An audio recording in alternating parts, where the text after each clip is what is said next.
Mic check 1 2 1 2. Mic check 1 2 1 2.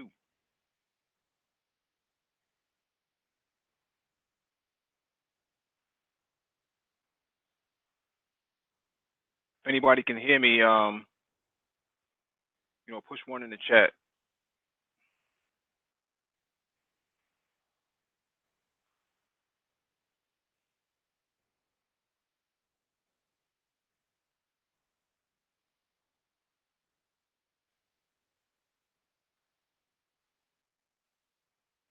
Okay, brother Moses, what's going on, brother? Surprised to see you in this part of the manosphere. If you want to get on the panel, man, why don't you let me drop the email and then you can get on the panel. What's going on, Cool Breeze? What's going on, Blue Man? Faber, what's going on?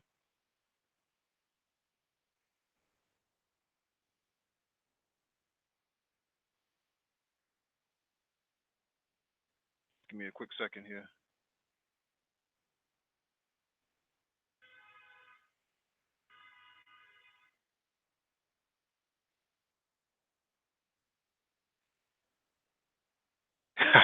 He said, I'm here. I just don't always type.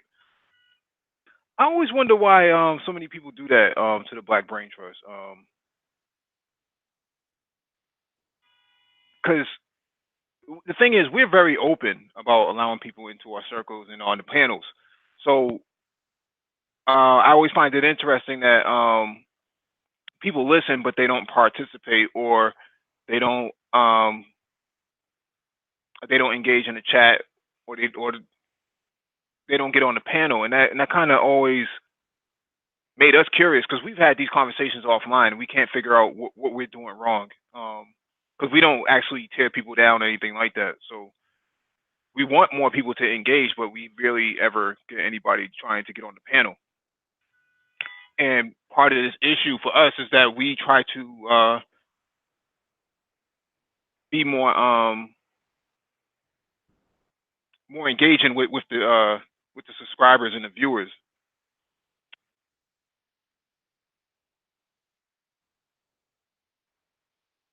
So I dropped the email in the chat. So if anybody wants to get on, they can actually get on. Just send us an email if you want to get on the panel. State your opinion, state your gangster. Let it be known. So we've been talking about this for a couple of months now about democracy in the Black community, and what does it look like, and what would be the actual mechanisms and algorithms that go into a true democracy in the Black community. Because if we use the manosphere as a barometer or as a case study to determine can there be a truly democratic process in Black society, um, it doesn't look like it as a whole. Channels getting flagged, people being shouted down, being booted from panels, shadow banning is happening in effect. People being banned before they even get to a certain um, platform or channel.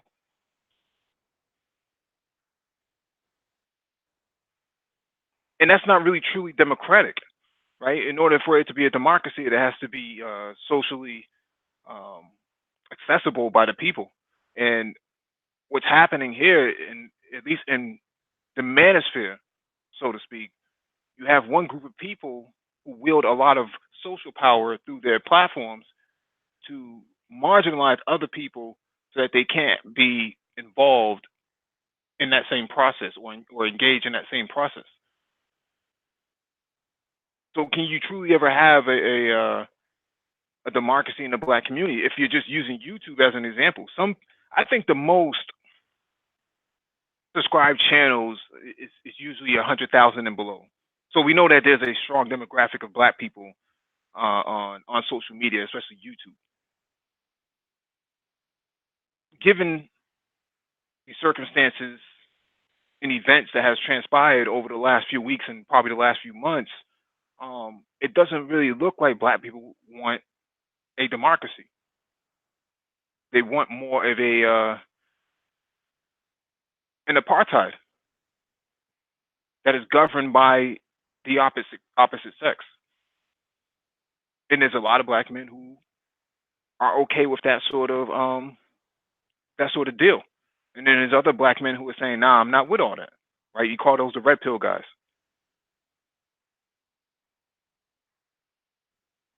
And I say the opposite sex because I'm talking about black women. They like this unwielding power through uh, through institutions that are not favorable to black men, right? So the Democratic Party, black women happen to be the face of the Democratic Party when it comes to campaign operations and um, gatekeeping, things of that nature. We saw Angela Rye and Simone Sanders shout down, Uncle Luke from Two Live Crew. This brother has the First Amendment. These black women who are in the Democratic Party basically are part of an authoritarian sort of structure that says that black men are not to be heard unless it's in the advocacy of the Democratic Party itself, and the Democratic Party in the black community being black women. In what we've seen over the last few years, probably the last 10 years, um, is that black men have been leaving the Democratic Party slowly and going in either independent or going for the Republican Party. The other institution in the black community that is um, predominantly run by or predominantly constituted by black women is the Christian church. And you see a lot of brothers leaving the Christian church now and going Islam. So there's a parallel between the two major institutions of power, which is the religious power and the political power that is populated by black women, and at one point had black men, and it is slowly starting to move into it's slowly starting to drift. You get a lot of conflict in your house if you have two people under the same roof who have opposing political views and opposing religious views, right? She votes Democrat, and black men are starting to either not participate in the democratic process, or if they are participating in the democratic process, they're voting other, right? Whether it's third party or independent um, or just Republican flat out. This is a big problem because when people talk about let's build this mysterious black community, this sort of utopia, how can you build this sort of society if black men are not to have any sort of say in it? Where's the democratic process for him? Where is the shared the shared political power with him? And the only black men I find interesting that is the only black men who seem to have access to this malformed democracy is the simp, the proverbial simp, the black man who cupcakes for for the ruling class, so to speak.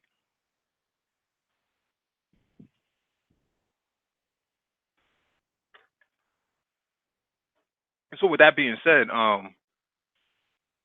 maybe there's something to what's going on here, and that black men are having their masculinity weaponized as a way to engage other black men.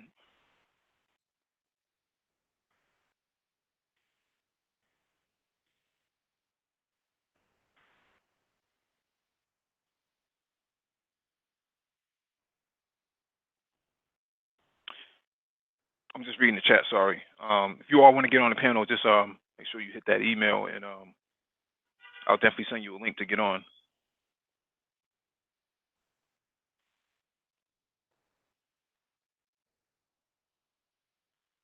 Yeah. So getting back to what I was saying, what we've been seeing on the Black Brain Trust is that black men being shouted down. You had Mark Lamont Hill, Dr. Mark Lamont Hill, um, try to be an advocate for the Palestinians, and you see how far that got him. Right, the Democratic Party didn't have his back, and um, they kind of just left him waning, to outside powers who are in opposition to the community itself. That doesn't bode well for a lot of black men because you have black men who are at the top of their achievements in American society or Western society, and they're still not getting support. That becomes a problem.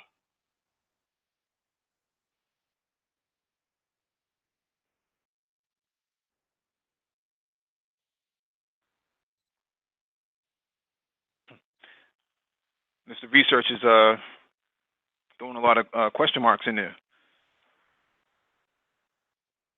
If you want to get on the panel, Mr. Research, the email is in the chat. You can always email that the Black Brain Trust, and we can get you a link to be on the panel.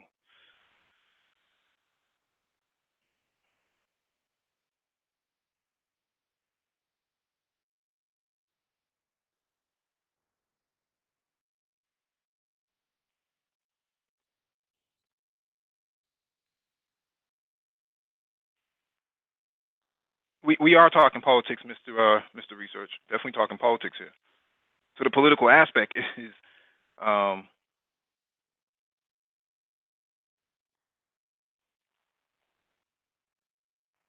yeah. So the political aspect is black men have been squeezed out of the Democratic Party and not been fully welcomed by the Republican Party. So therefore, maybe we should start thinking about how we engage democracy.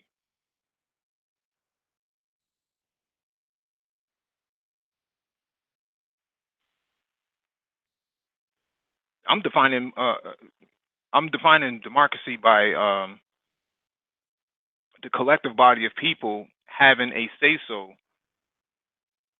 in the advancement in the best interest of the community itself.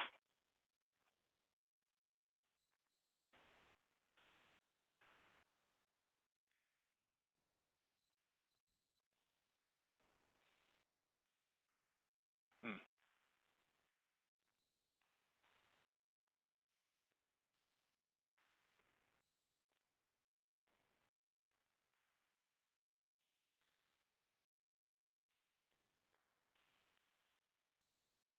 Check your email, Q.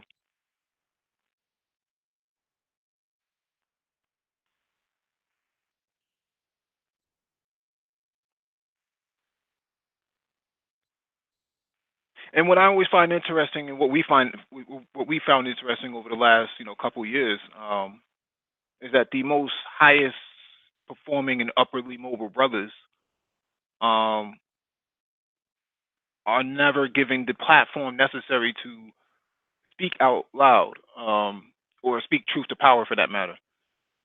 And it's always, if we just using the manosphere as an example, I see a lot of panels where certain brothers are getting on panels not knowing what they're talking about, and they're given a voice, but the brothers who do have something to say that's legitimate, they're kind of, silenced.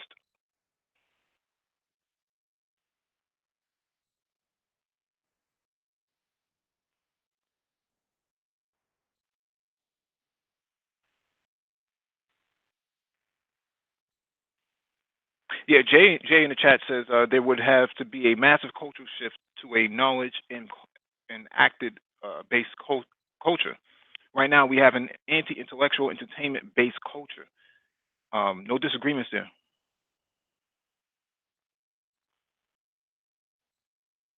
So when you're trying to advance the community, you can't advance it by marginalizing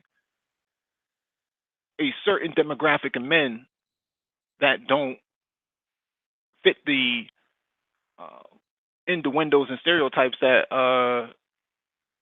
this sort of ruling class wants. I mean, we talked about this the other night on the open chat about manufacturing masculinity. If you haven't checked that out, that was a actually a fire panel and fire hangout. I mentioned that because you have to listen to that hangout to really understand where we're going with this. Um, the most the most marginalized male has been the most intellectual male, whereas in other communities it's not like that, right? Noam Chomsky, from MIT, he gets praised all by the Jewish community or other communities. He's brought on to speak and so on and so forth. Whereas in the black community, the most obnoxious black male is brought to the forefront, given a microphone, and nothing is produced from his commentary.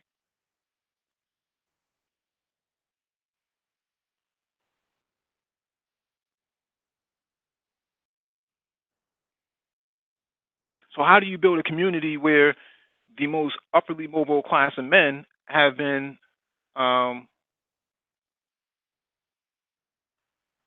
have been marginalized? It's very weird because we talked about examples of failed societies. Somalia was a thriving society at one point until the educated class of people were ran out of it. Your doctors, your scientists, and your engineers. Once they were ran out of the community, the country collapsed overnight. We talked about Iraq. Iraq had one of the highest literacy rates in the Middle East, and a lot of their educated class of people, once they were ran out after Desert Storm, it was game over for the country. Country never recovered, and most of them came to the United States in the '90s and the 2000s.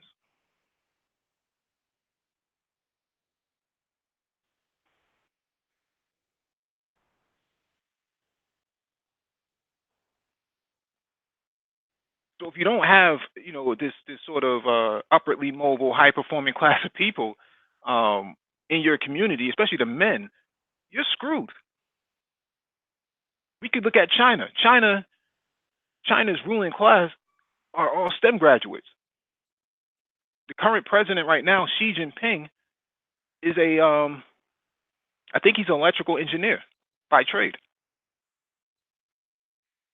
Same thing with Russia. Their ruling class is made up of um, the most highest educated and decorated people, regardless of what people think about the communism and so on and so forth. It's their educated class of people that's running this society. Um, we can probably look at South Korea too. South Korea is a very authoritarian and very well educated class of people. Singapore is the same way. Singapore is run by technocrats. Their technocratic class of people control their society from top to bottom.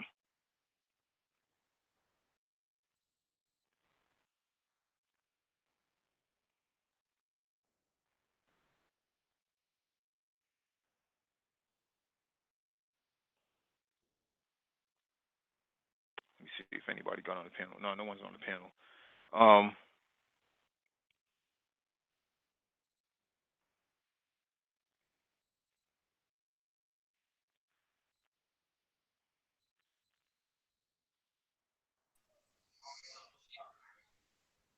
what's going on, Dr. Phoenix?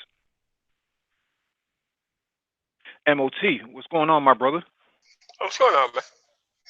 Come on, bro. Come on. Have you been listening or? Oh no. I just ran in the house. I seen the topic and wanted to get on. Yeah, I'm at my cousin's house, so over here in the spare bedroom, you don't really know what you're walking into till you walk into it. Mhm. So what's your take on what's your take on democracy in the black community? Do you think that it's what it is, it's a guided dictatorship. Mm-hmm. It's a guided dictatorship because I was going to do a video on this topic later on, but we need to call it out for what it is. Mm-hmm. Most of these new guys want to change productivity from a black man to go from producing to prettiness. And you have all these incredibly photogenic, unproductive men who are actually selling female empowerment through the actual method of keeping this whole game going. Mm-hmm. Because in no other society I've ever seen, that I've ever witnessed, that you don't have people who are brazenly this obvious out here with trying to repeal masculinity and put it in places and spaces that it don't belong. Now, we know that people want to see people's faces and all that stuff. That's great, but I want to see your Schedule K income and put that beside your face. And let me see the legacy that you plan to hand down and show me that. Because see, when you have these guys who do nothing but sell female empowerment through the so-called quote-unquote game and don't really want to develop men into actual men, you're going to keep going through this cycle forever. And what it is now we see we're far enough behind to where the youth have lapped the baby boomers. This is how far behind we are based on this specific system that we have here. Because it's very easy to just turn on the camera and just start lying to people who don't make good choices and decisions, and to ultimately leave that decision in those people's hands. And then serendipitously walk away from that process as if that person is not going to make a bad decision in their favor. Mm-hmm. It's just ridiculous. I mean, but you have to understand now, we're not meant to get out of this way. This is a race to the bottom. This is not going to be able to change until you separate from this system that's here. And I'm not saying all women are even responsible for this, because we're not even talking about the quote unquote dimes or anything else. They're empowering normal lay people with telling other men that they got to be 10 out of 10 just to have access to them. Which is crazy. I mean, no other society functions like that. No other society works like that. So you have to understand that they're trying to goad you into a level of non-masculinity to prove your masculinity to women that they're not even chasing. Mm-hmm. So that's what we got here. We have this particular system that's pretty much enforced by nearly every facet of the Black community, except for people with a brain, apparently. Mm-hmm. So that's where we are with this. And is it democratic? No. If it were to make sense, I mean, dude, you'd be shouted down in a heartbeat by some of these people. Mm-hmm. So it's bad for a couple of reasons.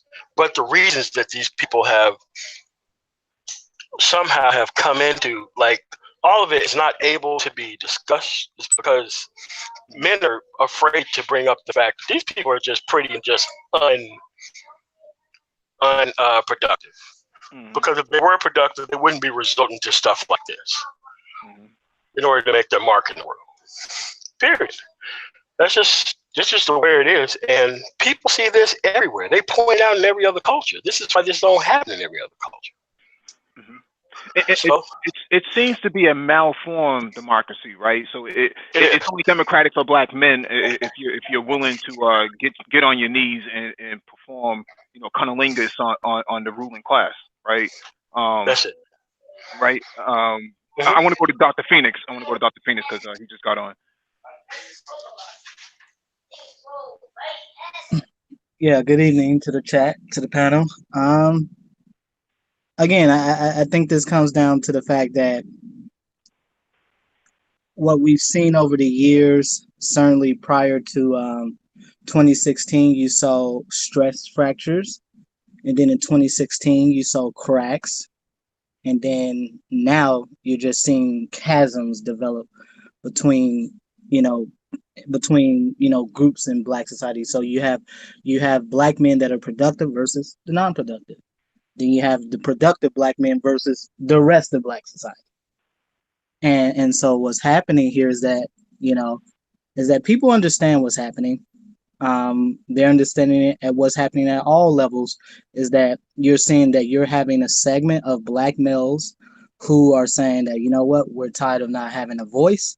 We're tired of everyone openly speaking against us, and you're seeing it. Folks are taking to YouTube. They're using their finances uh, to forge the life that they want for themselves. They're using it. They're using their finances to give themselves a voice. And what's happening is that it's also influencing other people, specifically the younger black males. Excuse me, I'm sorry. And this is something that I see, and unfortunately, what happens for the vast majority of black males in black society is that they're stifled from cradle to grave. So you come out the womb, you're stifled. It's very well known that most black males start to fall behind in their academics, generally around the third grade, and they never catch up. And again, I talked about this on previous panels where the price that men pay for non-productivity, we pay it earlier in our lives. And so how does that manifest itself? One, we see the high rates of violence in the community, particularly among black men. We also see high incarceration rates. We also see and now we're seeing high levels of homelessness, particularly among young black men. And so again, what's happening now is that, you've had a certain segment of black men who have not had a voice, and now they're standing up while having that voice. And you're seeing that really, for the most part, the productive brothers we don't really have any allies. It's just either the productive brothers get together with themselves and they do what needs to be done.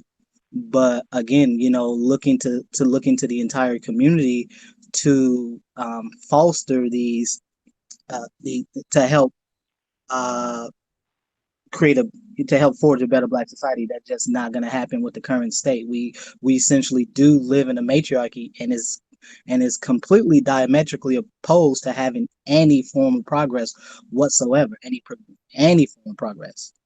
And again, this is represented in how black boys are, how they are groomed to function in black society from cradle to grave. Brother Moses,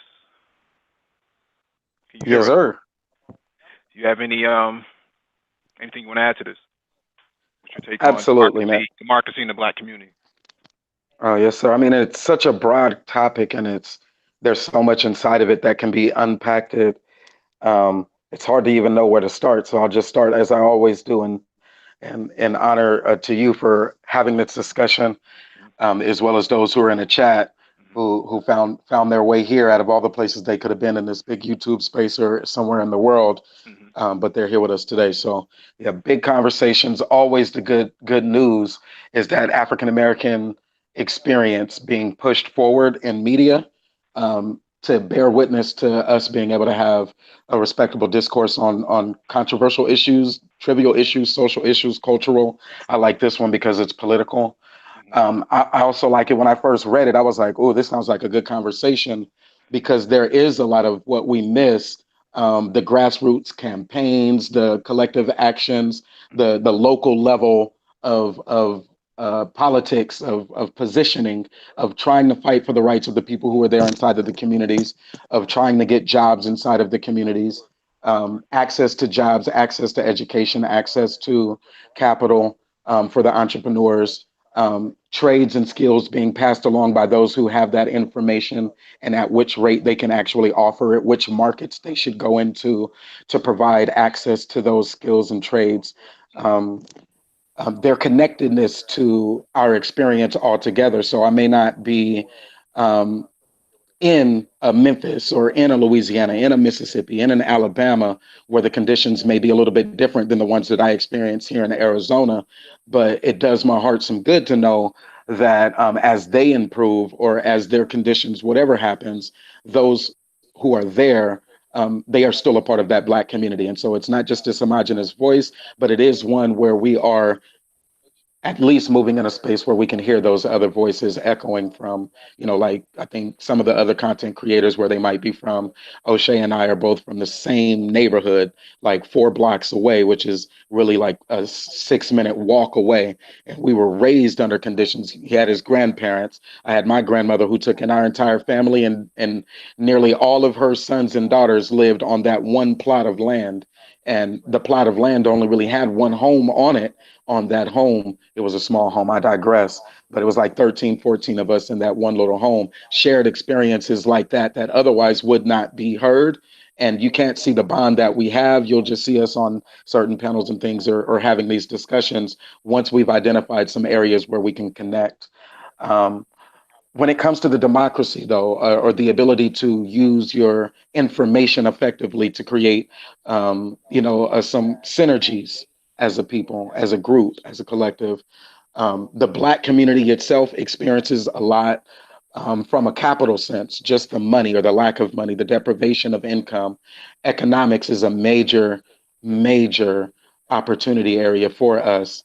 Um, I think we have numerous examples of those individuals who are able to achieve and operate at the highest levels of their potentiality. And so we don't have to go into the what about the Michael Jordan case? What about the Bob Johnsons? What about, those who are ultimately successful when you're talking about a community that's incorporating even them, as well as those who are underbanked, for example, who don't even have who still go to rent to own places, check in the cash. They work as work for hire when they're in contracting firms because they did not find access to a Black construction company, or even a Black foreman who could put them on and actually hire them on for an entire project, or as an employee. And when men are relegated to roles that are outside of their scope, working with their hands or working with their minds, but just sitting in a cubicle, and their energies now have to be compressed, it can create a little bit of resistance and pushback. Or when they're denied access to those roles where their natural skill sets and the things that they can do, and I don't want to sound racist as shit, but I'm finna sound racist as shit. There are areas where you can thrive, where your social dynamics, where your appeal, your love, your connectedness, your communication style, um, uh, where they can be a little bit more productive, like areas like sales or whatnot, be it as it may. I do work in sales and marketing and things, integrating technologies to drive solutions for small businesses. Um, and so there are places where, to each individual, they may have their natural skill sets, but that when they go to that market, there are conditions in place where they are not afforded the same level of opportunity, just because we don't have that same level of people in the ownership class to bring on Black folks and empower that Black community at the same rate. And so, saying that to say economics being a major challenge, speaking to the majority of those African American men who may seem like they're less productive, it's because we do have intellectual Black folks and those who are operating at their prime, but who are still not in a position to empower. So the democracy then falls to, well, when you're bringing together these ideas to form a collective strategy or outcomes that you would like to see, you can have the conversation, and the rhetoric can be good. And rhetoric does do a part towards motivating, but it's not that breath of fresh air of inspiration that one would need. It doesn't come with an actual check assigned to it. And that's another one of the challenges. Um, but I find myself also optimistic because of my ability to connect with people like MOT, who can give you testimony of his experiences, even creating jobs and selectively trying to find African Americans, and not saying, tattoos need not apply.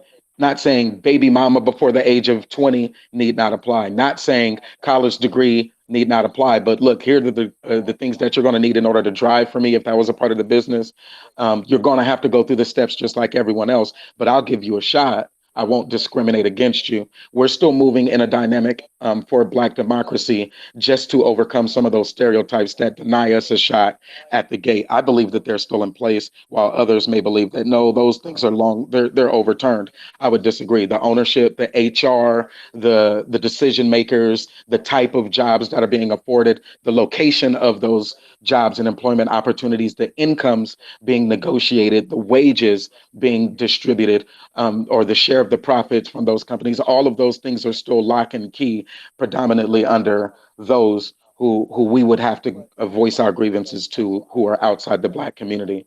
The unifying theme is we're starting to get comfortable a little bit more, reaching across that aisle. We're starting to get comfortable disagreeing respectfully, as we can have these spaces where we might not agree, but we can at least have that opportunity to voice our opinions. So a little bit long-winded, but I did try to cover as much as I could. Start off with all the positives, start off with all the areas to where we're seeing growth, and then kind of mold that conversation into, well, what are the opportunity areas? What is the gap for the Black community to grow and develop a stronger democratic process? And then from there, everything that I said, all of the other adjacencies, whether it's the church's involvement or the dynamics of the home, the dynamics of education and the third grade dropout rate or the third grade loss rate of or their literacy and math scores, where they start falling behind the curve and not being able to recover. Their entrepreneurial endeavors are being undercapitalized. Seeing the high percentages of them who are still underbanked, using those non-banking affiliate or non-FDIC approved or insured or backed, whatever it is, forms of banking instruments, not saving and investing, not even there yet, not having an income, things not having that access, or having access but not having the ability to take advantage of that access yet. These are still some of the challenges. So the opportunity areas that would make for a stronger democracy inside of the Black community. That's my 2 cents so far, but appreciate it. Yeah, that's definitely dope, Brother Moses. Thank you for that. Brother Q, Mr. Research, can you hear us? Yes, sir. Yes, sir. So I got to Hey, apologize for the gasoline I got to put on this conversation. Number one thing, I'm gonna repeat it twice. mhm, Black men are not hiring black men. mhm, Black men are talking. mhm, Black men are not reaching for their group, linear black man, older, younger, educated, doesn't matter. Black men, me and MOT talk behind the scenes on how we risk our company and our jobs to pull brothers in. I've said back in 2015, hey, look, when black dudes start hiring black dudes, these conversations be over with. Right now, the black boy got to rely on the white woman to pull him in. The black boy got to rely on the Indian man, Indian woman pulling him in. He got to rely on a cool Mexican brother pulling him in, because he can't rely on his fellow brother to pull him in. And if the fellow brother does pull him in, he's pulling him in to do some janitor work. He's not doing what the Pakistani dude is. Matter of fact, that's too deep. Let me back that up. The Pakistani man has come to this country. He don't get along with Southern Pakistanis back in his home country. Mike V knows that. But when he gets here, it's the buddy buddy system. I'm looking for another Paki man before I even think about an American. And the Latin brother, he peep game. Now he doing that. And the Ukrainian brother, he doing that. And the Irish brother, and the sisters are doing that. The only one who's still walking around in the fog is the talk. I want to talk black man. I'm not going to risk my job to pull in 3 brothers. I said to people when I did the alpha male wisdom stuff back in the day, 42,000 subscribers, because we're talking about women and dating. The minute I start talking about power, oh, fuck you. Man, Q arrogant. Q.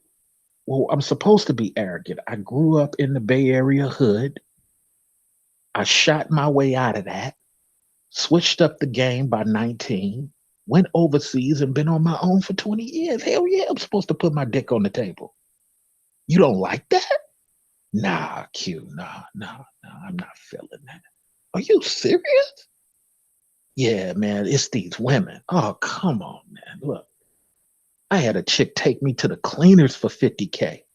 So what? I went and made more money. I fought myself for allowing that chick access to the game to even hit me on a court situation. I hate myself more than I hate that chick. So when are we going to get back to that point? I'm such a warrior that not only am I competing with these white folks, like right now, Mike V just secured a job, and I told MOT this, working from home, making six figures. I'm the national dude for my company. Man, I ain't supposed to be able to do that, MV. I don't have no college degree, but I am a 3.8 honor student who survived the game.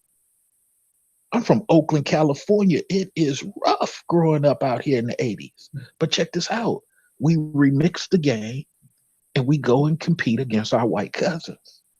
It's not about hating these chicks or hating these white folks. Who got time for that? I got a spear and a shield. I'm out here trying to kill some dragons. But when I start talking that, fuck you, man. Q arrogant. He talking down to me. So how can we have democracy if we rolling around dudes who hate Kunta Kinte for his warrior talk four languages behavior, but we in love with Chicken George? We in love with Chicken George who gonna sit there and watch somebody rape his chick, rape his daughter even, as long as he get to have his top hat and his colorful scarf. This is why I said I apologize to you for putting gasoline on this fire, because a lot of dudes just ain't serious. You don't have to talk like me. You don't have to like me, but be able to compete with white folks in a conversation and not bow your head. Be able to compete with your Latin cousins in a economic conversation, a strategic conversation, and not talk about women all the time. What are we doing for these black boys? These black boys have nobody to turn to. Look, I don't want to sell dope, Mr. Mike V. I don't want to kill. I don't want to rape and impregnate your daughter. I just, I want a chance. Okay, look, I'm Mike V. I'm gonna risk my job. I'm gonna give you a chance. But look, you don't work for the company. You work for me. And the dude, I'm telling you now, if you disappoint me, you out. Hey, Mike V, no problem. We not telling these dudes that. I had to fire some dudes. MOT had to let some dudes go. But at the end of the day, we gave the opportunity and we put it in their ear. Hey, this is us giving you this opportunity. This ain't this white company. This is us giving you opportunity. You need to respect that coming in. And because we're not hiring each other, black men, a lot of these conversations about power, dominating, and taking over go on the deaf ears of our young brothers, because we're not showing that we there for. We just want to clown and talk crazy. Here's my last point. Let's look at online, because somebody says, Q, why do you call Black YouTube the new Ku Klux Klan? Because all we do is invent division. Let me give you an example. Look at the women over here. The women over here are saying, if you love a black man, I'm going to use a Ku Klux Klan term and call you a pick-me, or a pickaninny, one of the two. If you want to clean for a black man or some black man, I'm going to call you a mammy. But if you do it for a white guy, you one of the sisterhood. Now, not all of them are saying that, but look how loud the voices get. Let's go over on the brother side. Yeah, we know white women are taking black dudes to the cleaners in court. We know white women, a black dude who's a millionaire, he making this white girl moan, but he didn't realize this white girl got a family, and they got extended family, and they put money together to take this millionaire black dude's whole check. Let's not say nothing about that. We want to talk about these black chicks and what they doing wrong. Now, do we have the ability to go our own way? Yeah, we do, but let's not talk about that. Let's talk about how much we hate these black chicks. Let's call them apes and monkeys, the same way the Ku Klux Klan would do. Let's do that. And let's idolize these white chicks who are also taking us to the cleaners. And when we go to Europe, it's evident that some of them are still into having sex with animals, because if that wasn't true, why would they make horse penises in Europe and women are buying them? Animal replica penises and women are find them. But when I say this, here comes the YouTubers. Man, fuck you, man. He talking down to us. That's why we can't have democracy. And I'm gonna share the mic. All right. That's interesting perspective there, Mr. Research, man.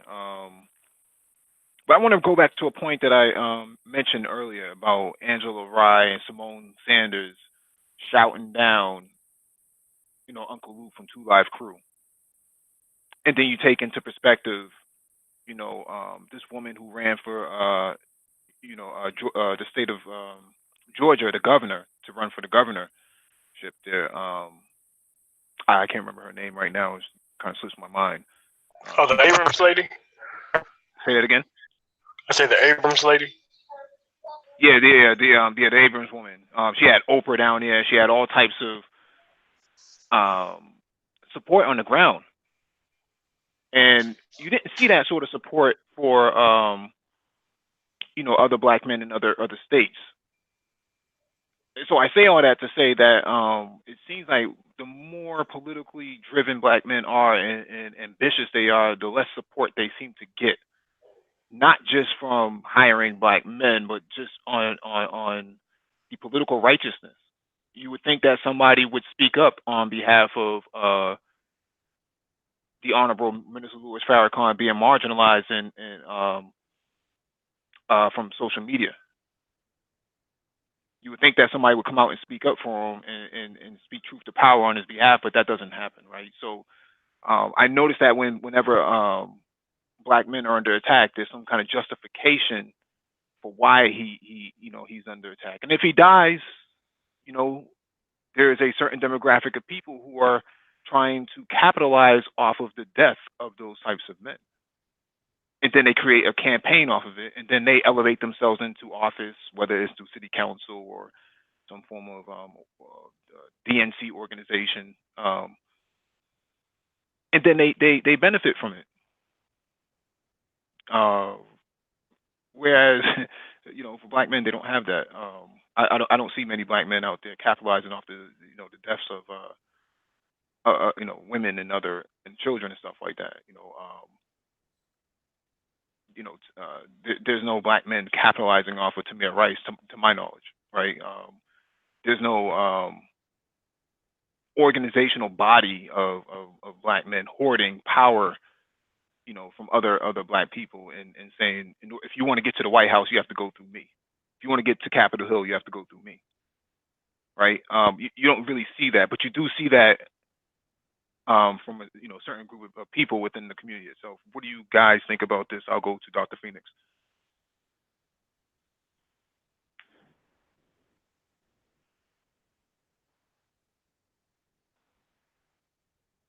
Dr. Phoenix? Maybe MOT. What group of people are you specifically talking about who's trying to lock people out? I was missing a part of that question. Well, I'm using Angela Rye and Simone Sanders, right? You're not allowed to speak because we didn't give you permission to. That's not a true democracy. Oh, right. Yeah, I mean, it's just that there's a certain understanding of democracy and power. They only want to share power with people who they have respect for. People who they don't have respect for, they want them to do all the grunt work, all the heavy lifting, all the everything, to include keep their mouth closed about it, right? And then they want to turn around and call that, well, we give you a voice. Well, some voice you have, right? So it's just that there's not a level, there has never been a level of respect for people who actually thought outside the paradigm of actually bowed down to what the matriarchy wants. Let's just keep it real about that. There's never been a voice for that, for men, actually. And anytime any type of man would rise up, the forces of men would actually come after that man and try to tear him down every single time. Like me, I just had another one of my programs shut down. Like the final one, I'm not going to open up another one in the South, where, we had people for like 10 years, boys excelling in math and science. And every single time there's always a black man on the behest of black women who shut those programs down. or divert the money or do something that has nothing to do with the original mission of what we did. If you wanted to help exclusively women and women only, there would be no end to the funding that you would be able to get. But if you wanted to actually turn boys into actual men, you would have to, one, be the surrogate father for these boys, even though the women didn't choose men right. And then they want to undo all the work that you do with them behind the closed doors once you give them back to the actual women. So it's kind of like, at the end of the day, how much further do you keep moving in one direction before you realize all effort is for naught? So this is why you got to have your own cities, your own everything. So that way you can do everything in the house. Because expecting a level of cooperation from people who don't understand the mission is now null and void. We don't have additional time to be waiting on people to get their act together. We just don't have that anymore. So you have to be able to roll with the people who you can and build numbers from within, because it's definitely not going to come without. So that's all I got. So do you think that a new political party should be created where it focuses on the best interests of black men, led by black men? As a third party. Well, you have to do what the gay people did. They had the people on the left fighting for gay rights, but they also had the log cabin Republicans on the right. Even though they didn't need much Republican support, once the whole Democratic Party threw the weight behind it, the money was far more behind it than the actual people. That's what changed the minds, the money, not really the people. The advertising, not really the people on the ground. For as much money that we spend on stuff that don't matter, $20 an election cycle to divert one single way in order to change things for people on the ground is probably a method or something that you would have to go through. But you have to do it on both sides. So that way you're not cornering one party. You can actually hold the whole system hostage by having both people on the left and the right and independents actually vote on something that makes sense. And you have to loop in other powerful groups so that way you can kind of have their power being questioned while making our power rise with them. The same way that whenever a Muslim group gets attacked over funding for a specific thing, as you can see, the Catholics and everyone else comes out to help them. Why? Their power is being questioned along with their power being questioned. Those are type of alliances that we have to politically form, even though they're not there yet. That's exactly how that stuff will kind of look in the future. And traditionally, the way we've been trying to do it through one party or another is not going to work.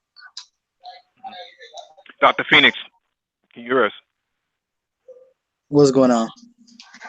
Do you think a political party needs to be created in order to address the lack of democracy that black men have in the community itself?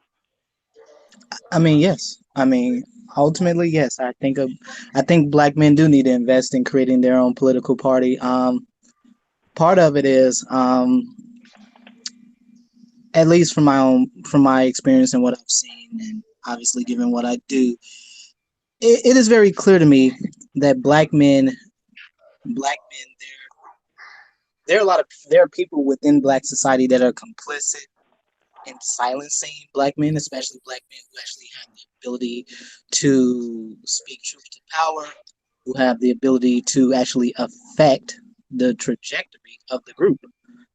And so those brothers ultimately do need to form their own political party, just for the simple fact that they don't have that we don't have the representation, and because we have known that for years now, being an intelligent brother is not the business in black society. It just isn't, and it's very clear to me because I get this all the time. I get wives and mothers and sisters. They come to me offline and they talk about their, they ask me stuff about their sons, and it's clear that they very much understand all of these societal factors that are aligned against black men and their black sons, that is designed to keep them at bay, keep them sort of in an infantile state, if you will. And ultimately, it manifests in some of the ways that I talked about earlier. And one of the things I do think needs to be said, I do know one of my mentors, he is a black physician. He's a black physician. He's a CEO of a $40 million health organization. And most of the folks he employs are black, other black physicians. And and nurse practitioners and PAs and nurses. His chief medical officer is a black woman who's a family practice physician. He's a black man who he inherited. He got the position from another black man who ran the organization before he took it over about 7 years ago. So, this idea that black men are hiring, I don't know if I necessarily agree with that, because I was at an event earlier this year and where I'm at now, where, there's a brother who he has a very well-known construction business, and he's working on some of the major projects here in my city. And he was asked similar questions about hiring black men, and he gave a very interesting answer, which is, yes, he hires black men, but he also has to train them in-house because many of them don't have the skills. And so he does hire brothers who do have the ability, who may have had, not the ability, but who may have been, maybe they might have had a record or something like that. He does hire them, but he also understands that that can't be all the types of brothers I hire. Why? Because again, I need to hire brothers who are in the trades, who are more established. Why? Because I have to compete for these $100 million contracts against big, well-known white construction companies. And unfortunately, for most of us, and black men in particular, most of us don't invest in actually making sure we have the skill sets to match the needs of the 21st century. So, again, I just think as a whole, those of us that have the ability to have the money who can fund the creation of a third party, yeah, we need to, because it's clear that black men don't have a voice, and we will only have the only voice we will have is the one we create. But again, the guy in the comment section, Mr. Classic Black Man, he just didn't hear nothing I just said, because he just said he's had hiring women. And I just said the guy, the physician that hired inherited his position from a black man. How about you listen? I mean, this is okay, I'm not about to go. But again, not about to go there. Okay, I'm here. So Go ahead, speak. You got so much to say, speak. So much to say. Okay. So politely, let me recap. At what point did you say, this isn't a personal shot to you, this is about the topic, I'm asking for clarity. Did you not say he hires women? Yes or no? First of all, I never said he hires explicitly women. I said his chief medical officer is a woman. I say he hires nurses and PAs and other healthcare practitioners. Obviously, they're not all women. I said he inherited his position from a black man who was also a cardiologist. Okay? This is what happens when you bring people on that don't listen. You didn't hear nothing I said, brother. That's exactly what I said.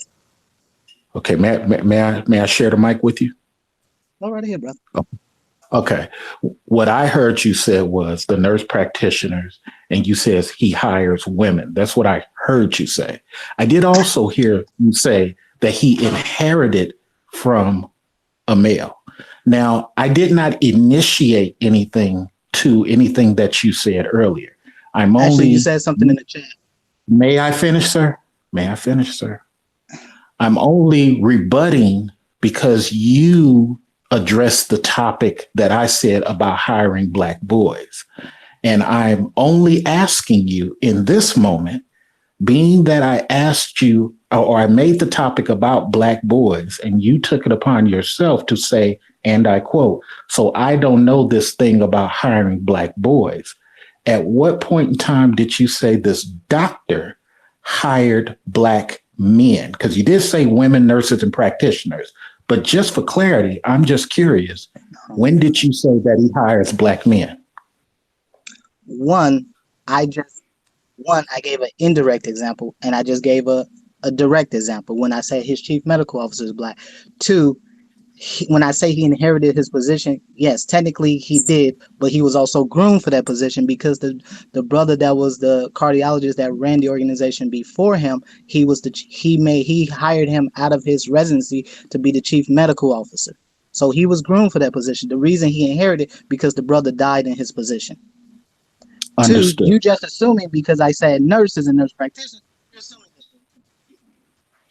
Yes, I'm just because the word women never came out of my mouth. It only came out of yours. okay. Three, I will. three, brother. I let you talk. Three.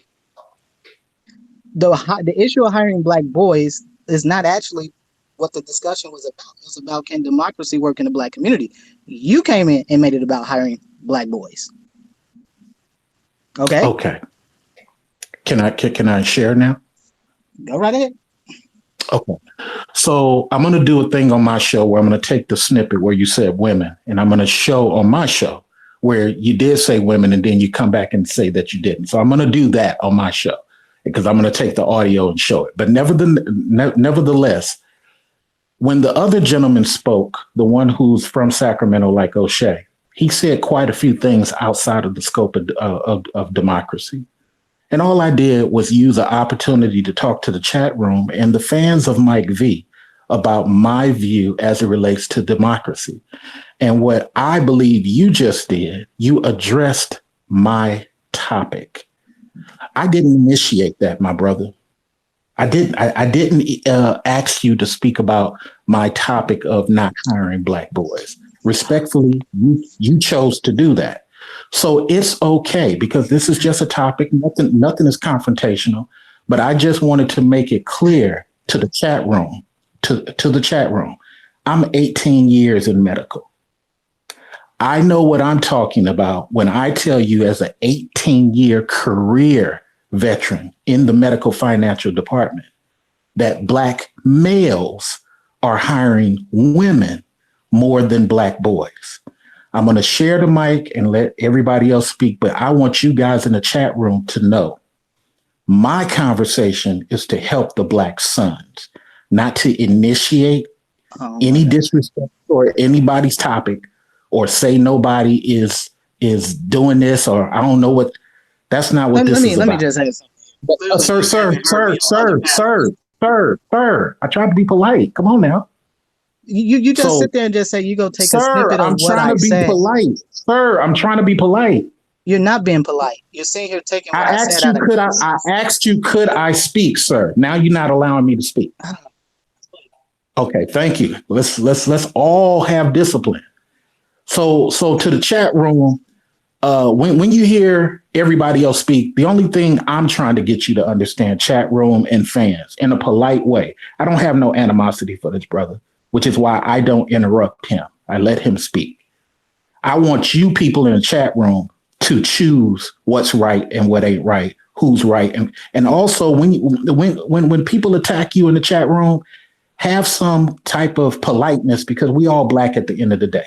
But again, my message for you guys is the boys are not being hired by a lot of us who make it and do well. Go ahead. The mic is yours, Burr. I'm putting myself on mute.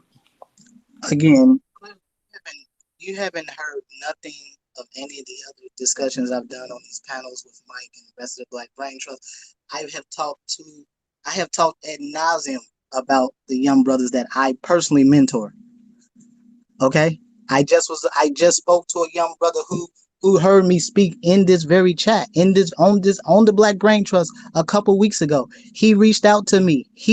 I spoke with him on the phone today.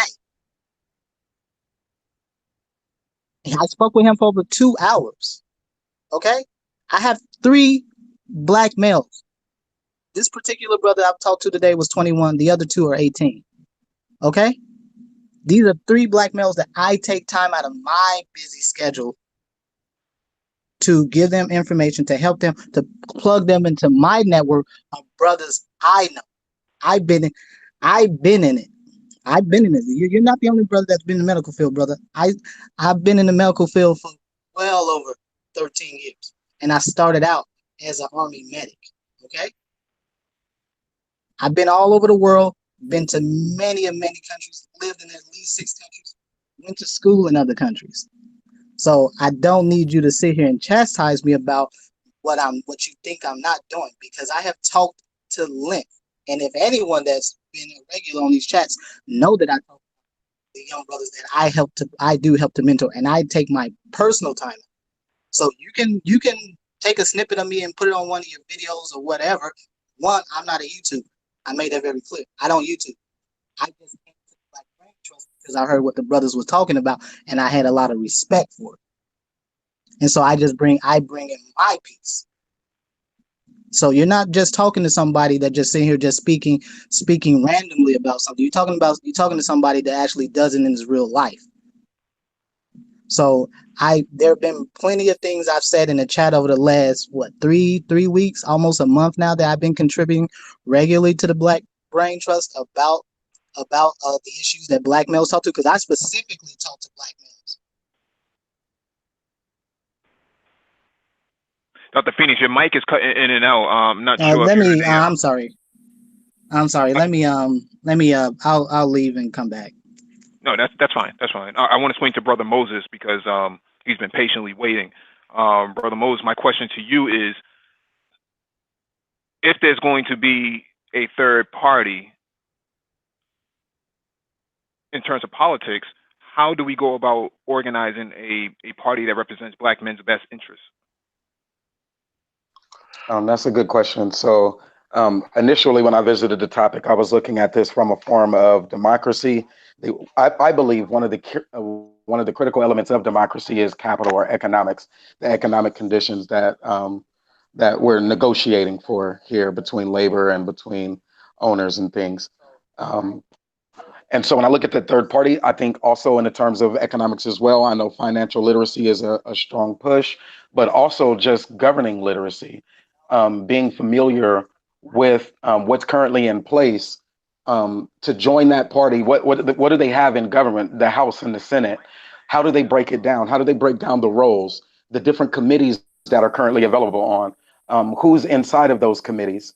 And when we're looking at government and replacing people or putting up our best candidates to replace them, which committees would they be on? So, for example, and I'll go on just a couple of little details to replace to be the short version. The third party would have to be one that is putting forth our best candidates to sit inside of these seats.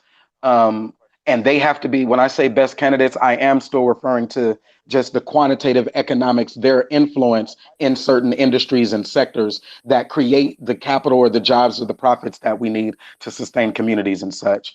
So as we're continuing to build out business relationships and such, one to the other, and products. So those people, when they have those skills, the Ben Carsons and such, and they move into certain committees that would be relevant to their skill set. I don't know how he was housing and urban development, but I'll go with the brother. But when they move into certain committees, what can they provide based on their skill sets and such?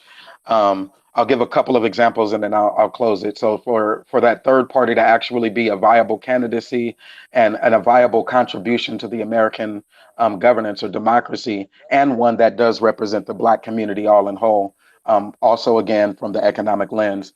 A couple of the committees that stand out to me are like banking, housing, and urban affairs. That's the city committee on banking and such. It's not only legislative, but banking is a major issue when I'm talking about the underbanked. So it's still in line, right? If we still have an underbanked demographic that's still getting higher interest rates and things like that, then some of our banking experts, people who've been on Wall Street for so long, and as they decide that they want to take a part in the third party, if they would volunteer or if they would take it upon themselves as a duty, then their level of expertise inside of the banking makes them a good candidate as that third party to take over that seat where they are, and hopefully for that Senate committee, which is on banking, housing and urban development. Redlining is an issue, so housing and then urban development. A lot of us look at culture or the conditions of the Black community and say, what is it that we should do? If we're against the over militarization of the police force, what is a better recommendation that one would have? And those are the decisions that would need to be made by somebody who comes in from that position. The next one would be energy and natural resources. As we expand our footprint to look at other uses, solar and such. Somebody who has that skill set and expertise there would look at the Senate Committee on Energy and Natural Resources as a place where they can fill that void. Right now, there's some economic potential or the productive capacity there to expand in solar and the different energy grids that we have, even the water usage and water rights and land rights and all of those different things that would have to be addressed in a more equitable fashion if we're talking about land and the ownership class having 99% of the land and of the value of all the precious minerals, resources, and that so forth. I'll give one more, and then I'll leave it at that. I wanted to do armed services, but that one's pretty self-explanatory. Um, Appropriations committee, allocating federal funds prior to the expenditure from the Treasury. Appropriations, they're generally limited, but if they're going to be the people who get to decide where to spend the money, the infrastructure spending, the bridges, who gets a bridge, connecting the monies to those different contractors who are bidding. And I know that there's, the minorities get like a 10% chance or whatever, or if you have a minority based council when you're bidding for these government contracts for whatever it is, and like construction and such. But they are the ones who get to appropriate those federal funds to that state level that then says, okay, this freeway here that's going to connect, city A to city B, and the jobs or the tech centers from jurisdiction A to jurisdiction B. If they're going to be the ones appropriating the committee, then somebody who does have, the Black community's best chances, or that does want to fight for at least a more equitable chance for the Black educated brothers, those who are operating at the highest tier of their sectors, their industries, their companies, and those who are looking for those opportunities to expand their capital with more government contracts, then it would only be right that that third party person or representative joins and takes over the seat for their appropriations Senate committee. And that would be my 2 cents there. It's hard to have 30 seconds, MV. It's hard to have a party because you got to understand the way these parties work, whether it's Republican Party, you got Tea, work on a family understanding to where somebody in the chat room said, Mr. Research, what do you mean hire Black men even if they're not qualified? You got to understand that's what these other groups are doing. They're hiring their people whether they're qualified or not. They're getting their women off the stripper pole and bringing them straight into top tier jobs. I've seen it. They're bringing their Oh, Mr. Research, let me just 1 second. The training and development programs offered by employers is very common. So that's why I didn't even respond to that one. I was just like, competency, what? If they give you an opportunity, you can take it. They have training and development that's available. But go ahead. On the job training. So person come in not knowing nothing. I mean, it's kind of like I said to the one software guy in the chat room. Do you really think every Packy guy knows tech? No, he knows one section for the sake of the interview. Even Mike V will tell you that. We run into a lot of tech people that don't know anything other than the one section that they've studied. But I just want to say it's hard to have a third party if people don't understand. These things are built on family understandings.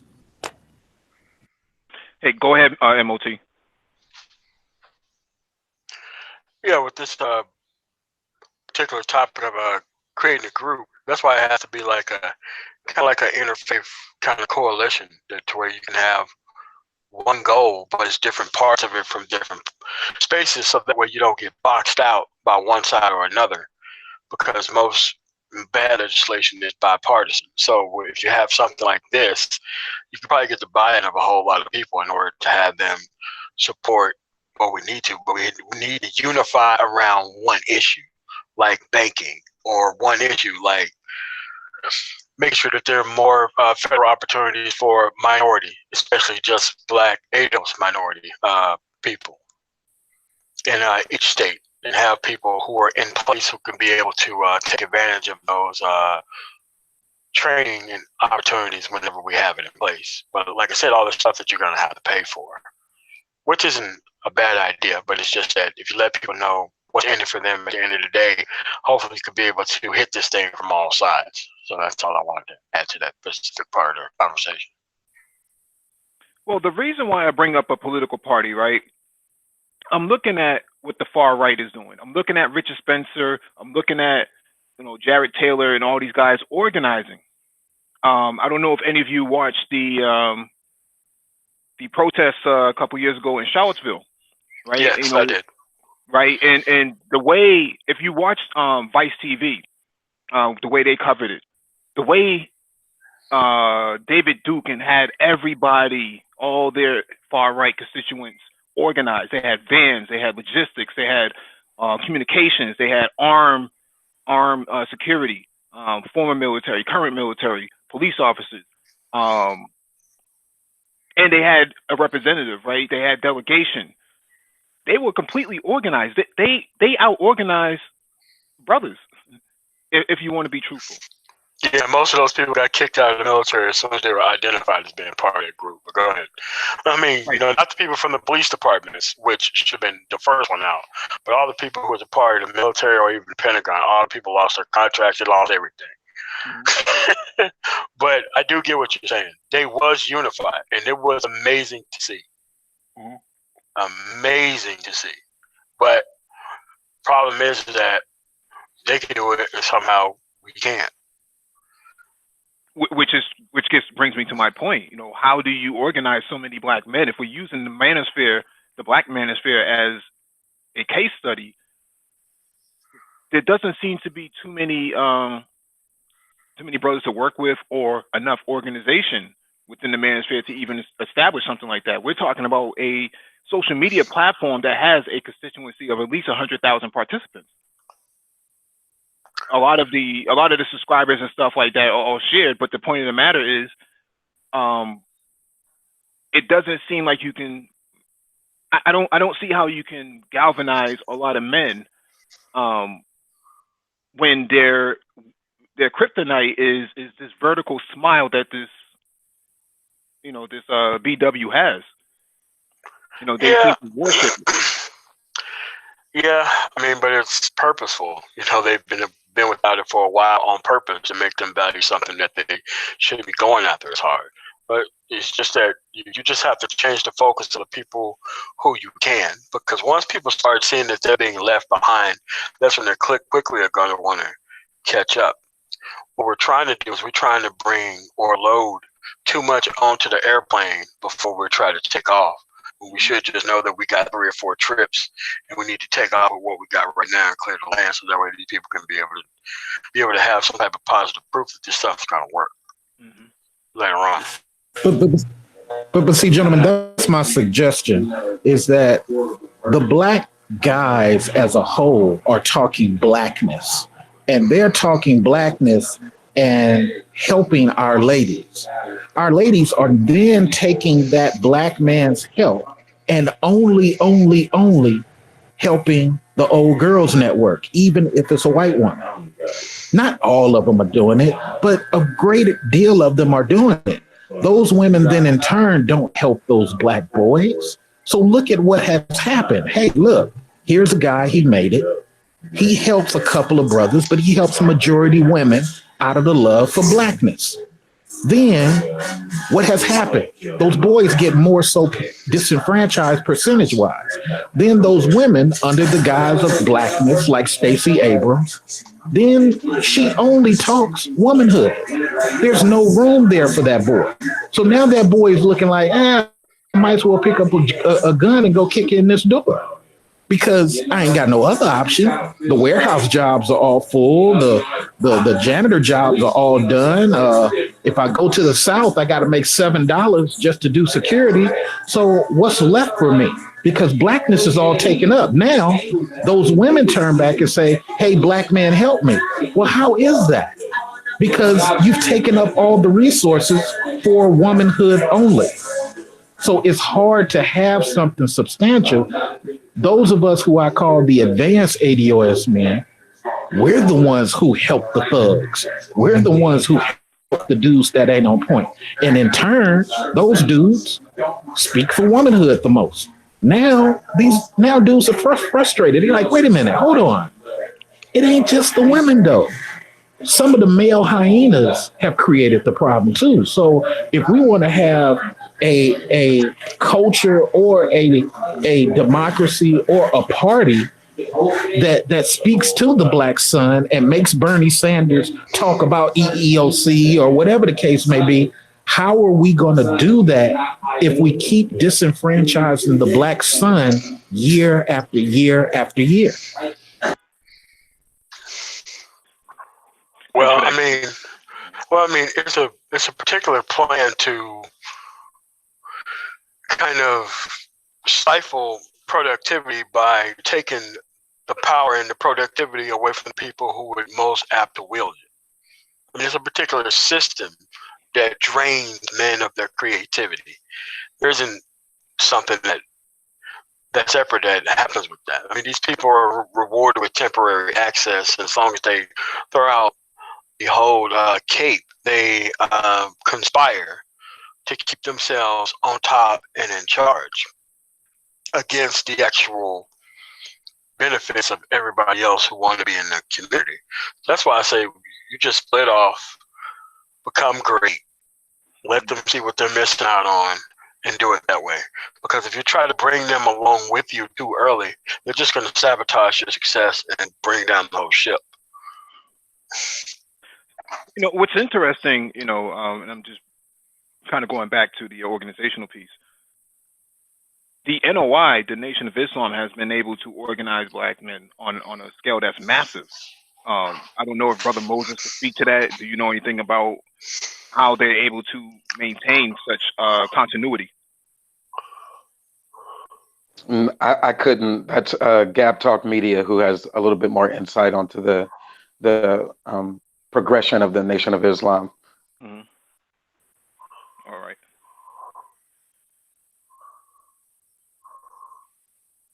Being that Dr. Phoenix and MOT are both military, how do you keep your I'm paramilitary as well, brother. Oh, really? Yes, sir. Okay. Army. Okay, so being former military, how do you keep your guys in rank and organized? I mean, you know, there has to be some significant consequences if you step out of line. And we really don't have that in group as black men, because what most people, quote unquote, sell out for is the sort of unobtainium that is artificial. So it doesn't even seem like it's a bad deal for someone to go, quote unquote, off code to go defend, hire, or do something for a woman, because everybody else wants to do the same thing.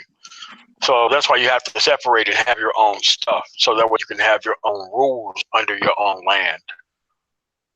Otherwise, you're just going to be playing this game amongst the others in their wheelhouse, where there's no enforcement of any type of code. This is why I say you have to split off and form this yourself. Because if you try to bring them with you, it's just not going to work. You have to, I mean, a team has to have minimum standards. And what we've been trying to do in the black community is the people promise the most, deliver the least. And they try to make people who've been neglected the most produce the most for the people who cared the least about the people who are actually productive. And this is why this system never works, because there are no minimum standards. I would agree. Yep. The military is they are excellent at being able to purge their ranks. There's no insubordination. You do not speak out against the group. If you do, there's always, you know, there's Article 15. You have Article 32 proceedings. So I mean, again, you know, the military is excellent at being able to purge its ranks and setting the minimum standard and expecting everyone to meet that minimum standard. And if you don't, we're done with you. I mean, there's zero tolerance for not meeting the standard in the military. And the problem is that as black men, we don't set a standard. So how come it doesn't really work in outside of the military? How come it doesn't work? What's the drawback there? I mean, because there ain't no significant or societal level of consequences that you can bring. Like in the military, they have the Uniform Code of Military Dress. It's probably the harshest justice system I've ever heard of, outside of like Abrahamic law. I mean, it's more Sharia than Sharia, man. It's just it's just that there's a whole bunch of like, that's the only way they could probably get Marine, Recon, and Navy SEALs from not doing anything outside of the mission, because there is some significant and overwhelming levels of consequences that you're not going to be able to buy your way out of, no matter how good of a lawyer you have. It doesn't matter when it comes to that specific type of system. It just doesn't matter. And you have to develop something like that. But like I said, you need something like a different sect of a religious calling or something like that to enforce that outside of the military in order to have that level of control. Because people just wouldn't voluntarily come into that. That's why I say you have to protect it, unfortunately, behind the bigotries of religion. That would be the only way you can be able to serve out that sort of justice and rule in order to make sure things run right.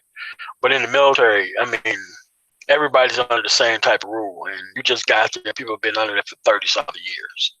So that's the way that works. It's a culture of consequences that you know that you're going to be able to face. And there's no way you can get out of it. Out here, they can just move to another city and do the same stuff all over again. Or else move across town and do the same stuff all over again. So. Or they threaten you on YouTube by saying that they're going to pull up on you. Which they never do. People still doing that? Man, look, hold on. MOT and Mike, y'all probably remember this dude. I told Hardcore Tito, because he was talking crazy. He just came out the blue one time talking crazy. I said, dude, let that go, man. Kept talking crazy. Angry Man jumped in and said, man, leave Mr. Research alone. Kept talking crazy. Jap said, man, leave Mr. Research alone. He was defending you. Why are you attacking that dude? I said, look, Hardcore Tito, I will fly out to the airport where you live and give you the time that I'm getting off my plane. And we'll get down right at the terminal. You know what this coward said? Oh, man, there's cops up there. I said, dude, I got a lawyer on deck. I can care less. When these dudes, man, that's why I don't get it. That's why I stick to the topic with people. I try not to make stuff personal. These dudes, their only resort is to do what Massa taught them to do, to fight another black person. Let's be intellectual and talk about topics, not about people personally.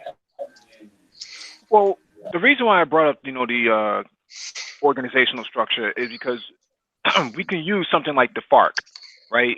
Paramilitary and political organization. We can use Hezbollah as a paramilitary who is now political, have seats in parliament. They're actually an excellent case study, able to defend their whole entire state from an invasion from the fourth largest army in the world, and actually push them back and force them to surrender, or strategic surrender. 2% of everyone has to commit 2 to 2.5% of their annual income to the party.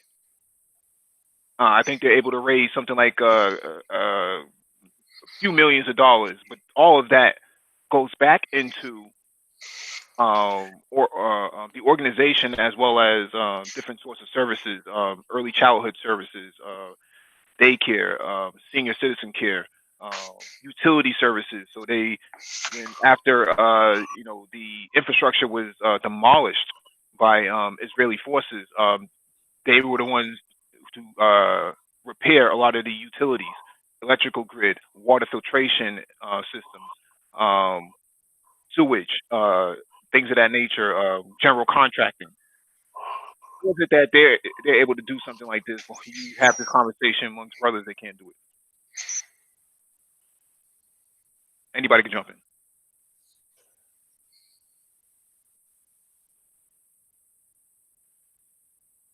I'll jump in then. I like the ability to do comparative studies with other successful models, and many of them you'll see where they kind of fell out, and you can also learn from where they were less successful, right? What are some of the things that broke down where they weren't successful? I like the ANC, of course, in South Africa as well. Radical, very, very vigilant, and then being able to fight for seats in parliament to fight against the apartheid. Everybody knows that story, though, so we won't do the education on it. What's the major takeaway, though, that I got from what you just stated, and I'm always learning as well as we have these conversations, is that code and that structure. I like how Brother MOT brought in the enforcement mechanism. People in the chat are also bringing in like different Article 32s. Article 15 was another one that was clearly defined standards. Not just anybody goes, like, you can accept the minimal, but once you get here, you do know that this code will be intact and there is no buying your way out of it.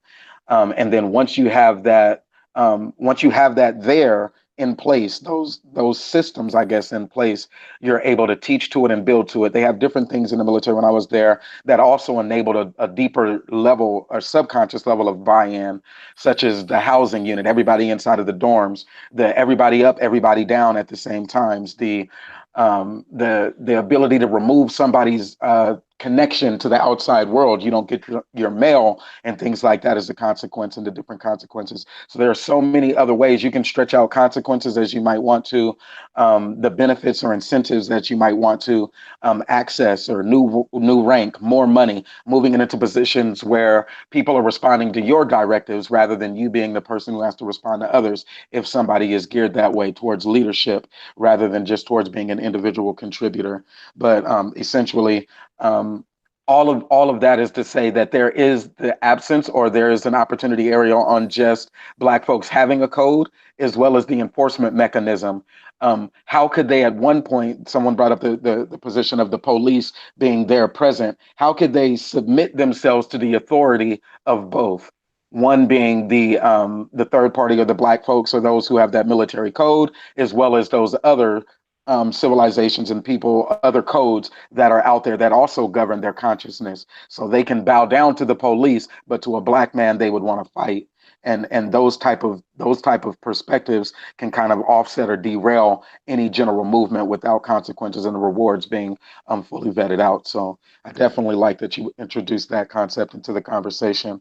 Lastly, I just wanted to bring it in, since the armed services was brought up. The Armed Services Committee right now is chaired by James Inhofe, the Republican out of Oklahoma, subcommittee on sea power. So, sea power being one of the international best ways of maintaining trade, also maintaining global dominance in the form of, I can hit you with anything I want to hit you with, whether it's an aircraft or a tomahawk at any given time. So, keeping other countries in line. The ranking member, though, is Jack Reed, the Democrat out of Rhode Island, also on the subcommittee power, of sea power. The reason I bring it up, though, the big part that I was looking at, I had to do a little bit of research myself on even the feasibility of our third power being able to come in and sit on those committees. Built inside of their system, there are 14 Republicans, 12 Democrats, and then one independent. So you would either be trying to vie for an independent seat, or if we were our own party, it would be that additional seat. But the challenge that we would have, the chair is always selected from the majority party, and the ranking member is the most senior member of the minority party. The majority party ensures that it has a majority on every committee. So one of the challenges would be, how do you even get elected when it still comes by the vote of the majority, and then the minority then takes the next seat? You would be the minority, and so thus you wouldn't be entitled to a seat. You would still have to compete against those who are otherwise looking to work on other interests and things. That's just one example, but it does stretch out to any of those other committees. And I just wanted to seal off that whole conversation about the third party as well. Um, Man, this chat is big, man. The chat is going crazy, man. You got to read some of these folks go in. This is my first time actually being engaged like this and seeing the different perspectives, so I appreciate it. Even those who want to challenge or who just outright disagree, that's cool, man. I got my own perspective. I'm one of 5 billion people in this world. I just try to bring whatever little knowledge or little insights I might have, whether you need them today or tomorrow, talking about contracts and things, or economics and democracy. So peace to all of y'all anyway, even those who disagree. Hmm.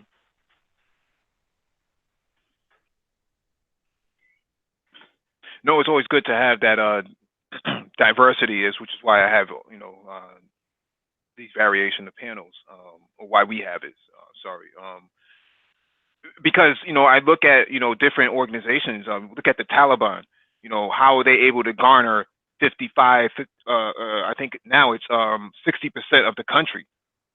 They have 60% of the support of the country, despite the fact that U.S. military is weighing down on top of their heads.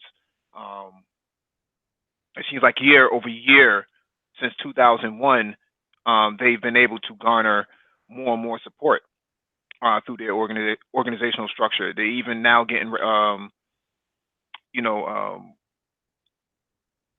international support from Moscow and from Beijing and so on and so forth, Islamabad and whatnot. How, so when I talk about organization for Black men, the ability to actually speak truth to power, you know, and actually have a intellectual class where there is no, there is no pushback. You know, one of the things that I get tired of on in the manosphere is the back and forth bickering over trivial things that don't really matter. We're going into the fourth industrial revolution right now, and we have between 2019 and 2050 to really figure this stuff out. Because if you don't figure it out by at least 2050, you can forget about anything going forward. So this is the last hurrah that we have. And it's interesting that Brother Moses brings up the ANC. The ANC was started in what, 1912, if I remember correctly. And they didn't get seats in Parliament until 1994. So we have to start really looking at this from a long-term perspective and not a short-term perspective. Any thoughts on that? That's right. You definitely were spot on. I think there was something in the ability to galvanize around collective oppression that they were able to kind of sustain over time as the colonial powers were coming in. They were moving into what are our resources? So South Africa, for example, I know there was a big conversation around Deutsche Bank. We went and visited them. Deutsche Bank, Coca-Cola was that's their financing wing. They oversaw all of the contracts for the mines and different things, and they produced like 40% of the world's diamonds. So those mines were integral part of their economy.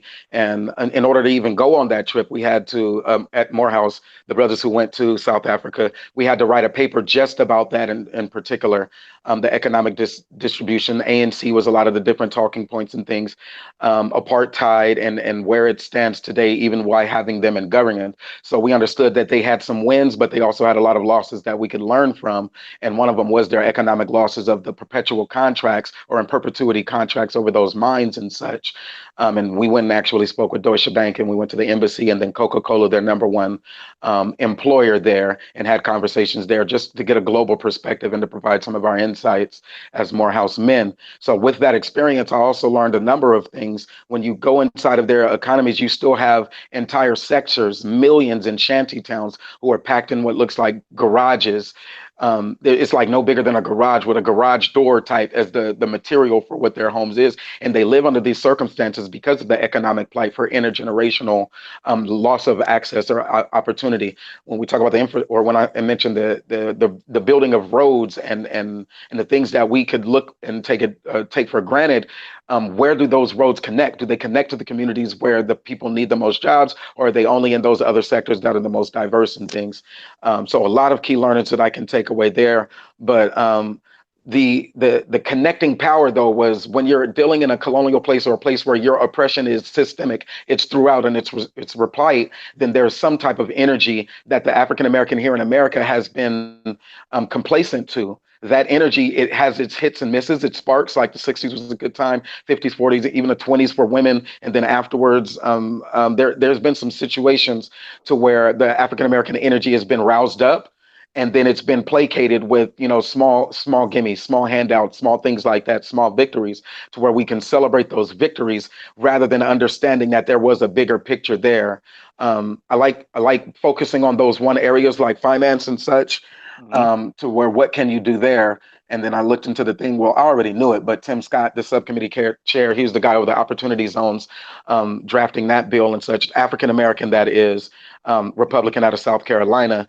And so finding those opportunities and then rephrasing it in language that they can understand, packaging it in a capitalistic lens, and saying, look, we're not just going to call these ghettos anymore or urban plight areas or places, but to look and say, to generate a tax base, we need something that's related to taxes. So let's incentivize businesses who could benefit from a tax benefit of investing in these areas and let's call it an opportunity zone as we outline where are those critical areas inside of our communities. Other folks would say redlined areas, but you can say opportunity zones. Where are the areas where we can get the best rate of return, and we should be offering to incentivize more investment there. We should be offering some form of tax incentive. I like that. And that brother is there, but he's fighting it alone. There's other people who are there. Housing and Urban Development Committee is a smaller subsection, and that's the one by Ben Carson. But connecting these two brothers and them, having them have those conversations. And then the Black Bain Trust is one that is great with numbers, great with analytics, great at connecting these dots. So what is it that we can do for them is the question when we reach out to them on LinkedIn, and as individuals or as people who are part of the YouTube networks, find them on LinkedIn or find them in the spaces where they operate, the ABLs who go to the White House or go to these social summits and things, the Candace Owens and the young Republican, young Black conservatives and those folks, equipping them through these type of conversations and discussions with what they need to be able to position to Tim Scott. Look, these are the opportunity zones you've identified, but we also have a couple of other areas where we would like to just, have 15 minutes to, present to you. I think that is a better outcome than just reviewing the gynocracy and the Black women are misappropriating the resources and the Black man is inherently incompetent we have to give him some form of training to be ready to do this. No, we've already identified that there are African Americans who are in these positions. What are we doing to even leverage those who are already there as a form of an ANC type organization or a coalition or a movement? And so I just wanted to throw those thoughts out there. And I'll give an example from my own real testimony, which I don't typically do. But when I wanted to find out about the LGBTQ movement and the Supreme Court issues prior to my conversation with O'Shea Duke on the Morehouse accepting transgenders, I actually just reached out to the chair of the who is it? Gosh darn it! Sorry, just the NAACP, the chair for the LGBTQ committee there, and just asked him what is his thoughts on it. And so being able to leverage those people who are in those positions and who are making these decisions, whether I agree or disagree, which of course I do disagree, but being able to leverage them, try to sow those seeds. We won't win every battle. Some we will lose, but we don't say it's just a loss, but it is key learnings that we can get. But just taking those type of one-off efforts with those folks who are there, rather than reaching out to the Jack Johnsons, who's also on the committee. That was long-winded as heck, so I'm gonna go on mute for a while and let the brothers go on and continue to build. No, that was actually dope, man. That was actually dope. I noticed some comments in the chat about an African American union. Shout out to Jay Charles, our Haitian brother. An African American union would be similar to how the ANC would work, and having an organizational body that can interface with the U.S. government, not in a way to take over the U.S. government. There's no real intentions there because you can never maintain something like that. It'd be impossible, because you don't have the logistics or the people power to actually do it, the human capital to actually do it. So how do you get your interests best represented? Is as our brother Moses stated excellently, that's the method of going about it. But I've said this many times before. Members of the Black Brain Trust know that we've had these conversations going back 6 months now. I've spoken with Africans on the ground who are civil engineers, architects, things of that nature, who also do business with African governments. And they have stated explicitly that they would love to do business with ADOS across the water, but ADOS is not organized. So we've been having these discussions for 6 months, if not longer, about how do you get such organizational structure in place in terms of where Black Americans are currently. Because as it stands, you can't compete globally because you don't have anything organized on the ground. And we've been trying to have these. And we've been trying to have these discussions on YouTube for well over the last 3, 4, 5 years. And what frustrates me is that you see a lot of the discussions go right back to women. It's always about exactly. Because they're distracted. It's always about access to this vertical smile that they can't seem to put down. They want it. They desire. It's like a drug to them, man. And I don't know if we have any sort of like, um, treatment centers for brothers who are just strung out on vertical smiles, man. But that's the frustrating part of trying to get these guys organized, because when I had the discussion back early in the year with these brothers from the different countries in Africa, guys who are members of parliament, intelligence analysts, and things, so on and so forth. There's a lot of opportunity for members of ADOS if they would focus on the bigger picture.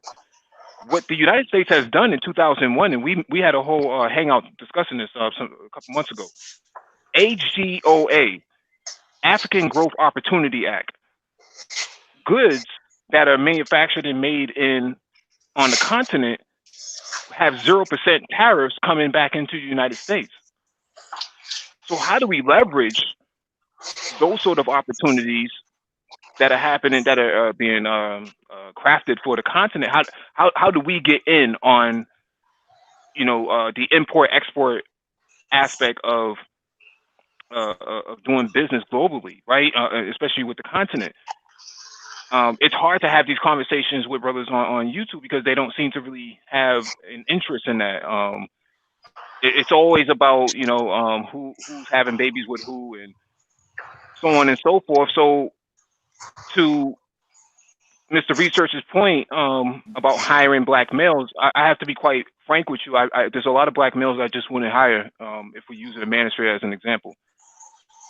I don't need that sort of I don't need that sort of volatility. I don't need that sort of volatility in my workspace. Somebody showing up trying to put sugar inside of a diesel gas tank or a gasoline a fuel tank because they're disgruntled or trying to burn I down. agree. I agree with you, but the only thing I would say, there is a black dude somewhere on LinkedIn who doesn't fall in that category. And unfortunately, what I was trying to say earlier is, even though there's some brothers doing some good things, look at black YouTube, MV. Only 20-25% of us talk about doing well in our careers. Most of these other dudes don't.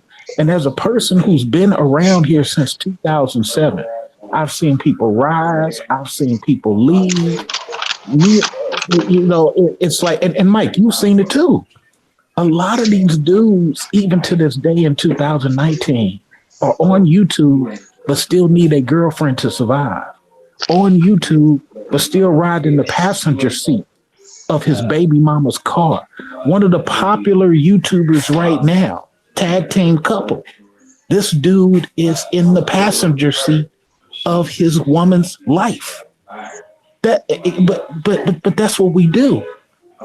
Or we'll champion some female who's talking anti-blackmail, and we'll be on her team and bring her into male spaces.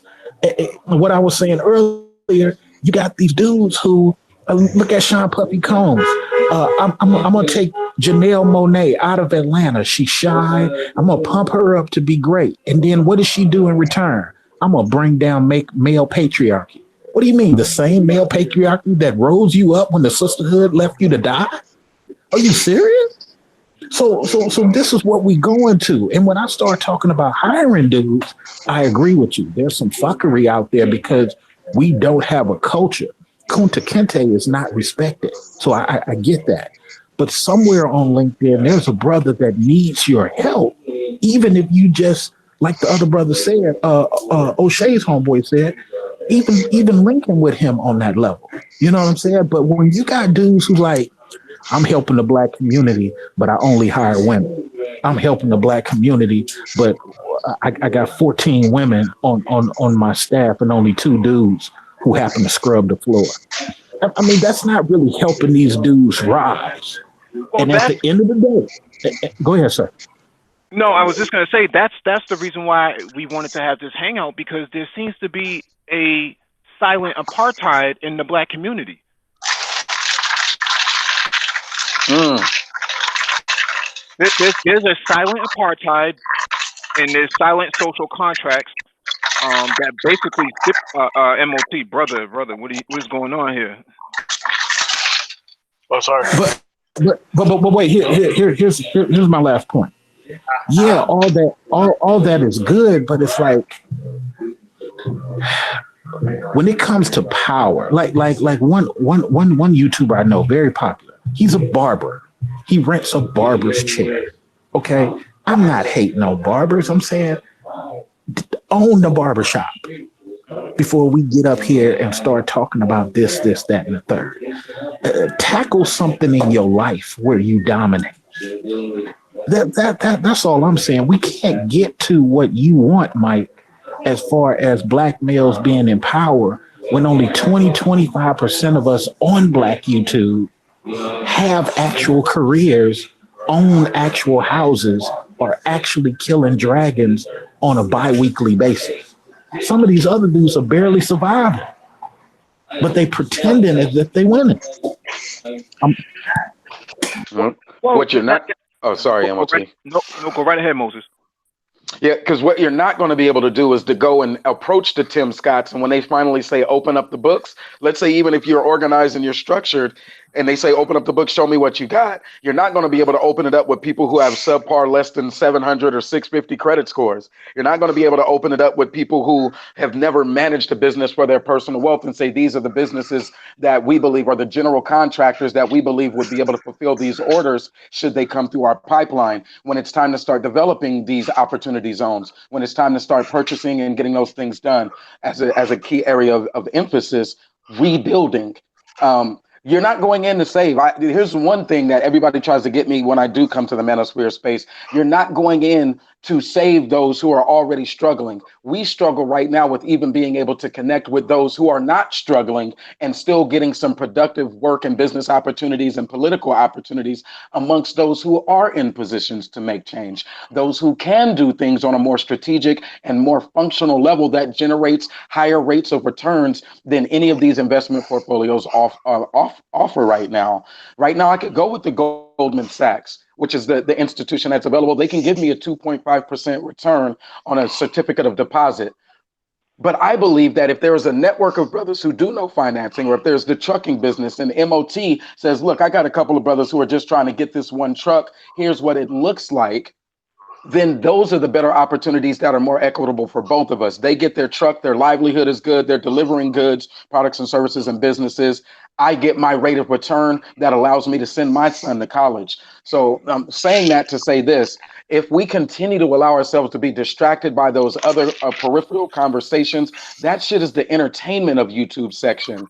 But here, as the Black Brain Trust, what I hold in high regard for you all is that your ability to break down artificial intelligence, solar panels, engineering, tech, and to connect with people on those higher spaces means that you need to be that we also have the opportunity to connect with those people who are making decisions on those higher spaces, because you have so much more to offer than a conversation about what somebody put in the chat, Cynthia G. You have so much more to offer than a conversation about the Pookie and Ray Rays in the communities that don't allow progress to actually happen, and you don't get their buy-in. You don't need their buy-in. Your focus should be on the Tim Scotts of the world, the Ben Carsons, and connecting with them on their projects and initiatives that have broader ramifications throughout the economy and the global space. That would be my opinion there. There's a 3% out there, and with the Black Brain Trust's experience, with your level of expertise, and even the connections that you do already have, I think that you're just targeting the wrong market if you think that YouTube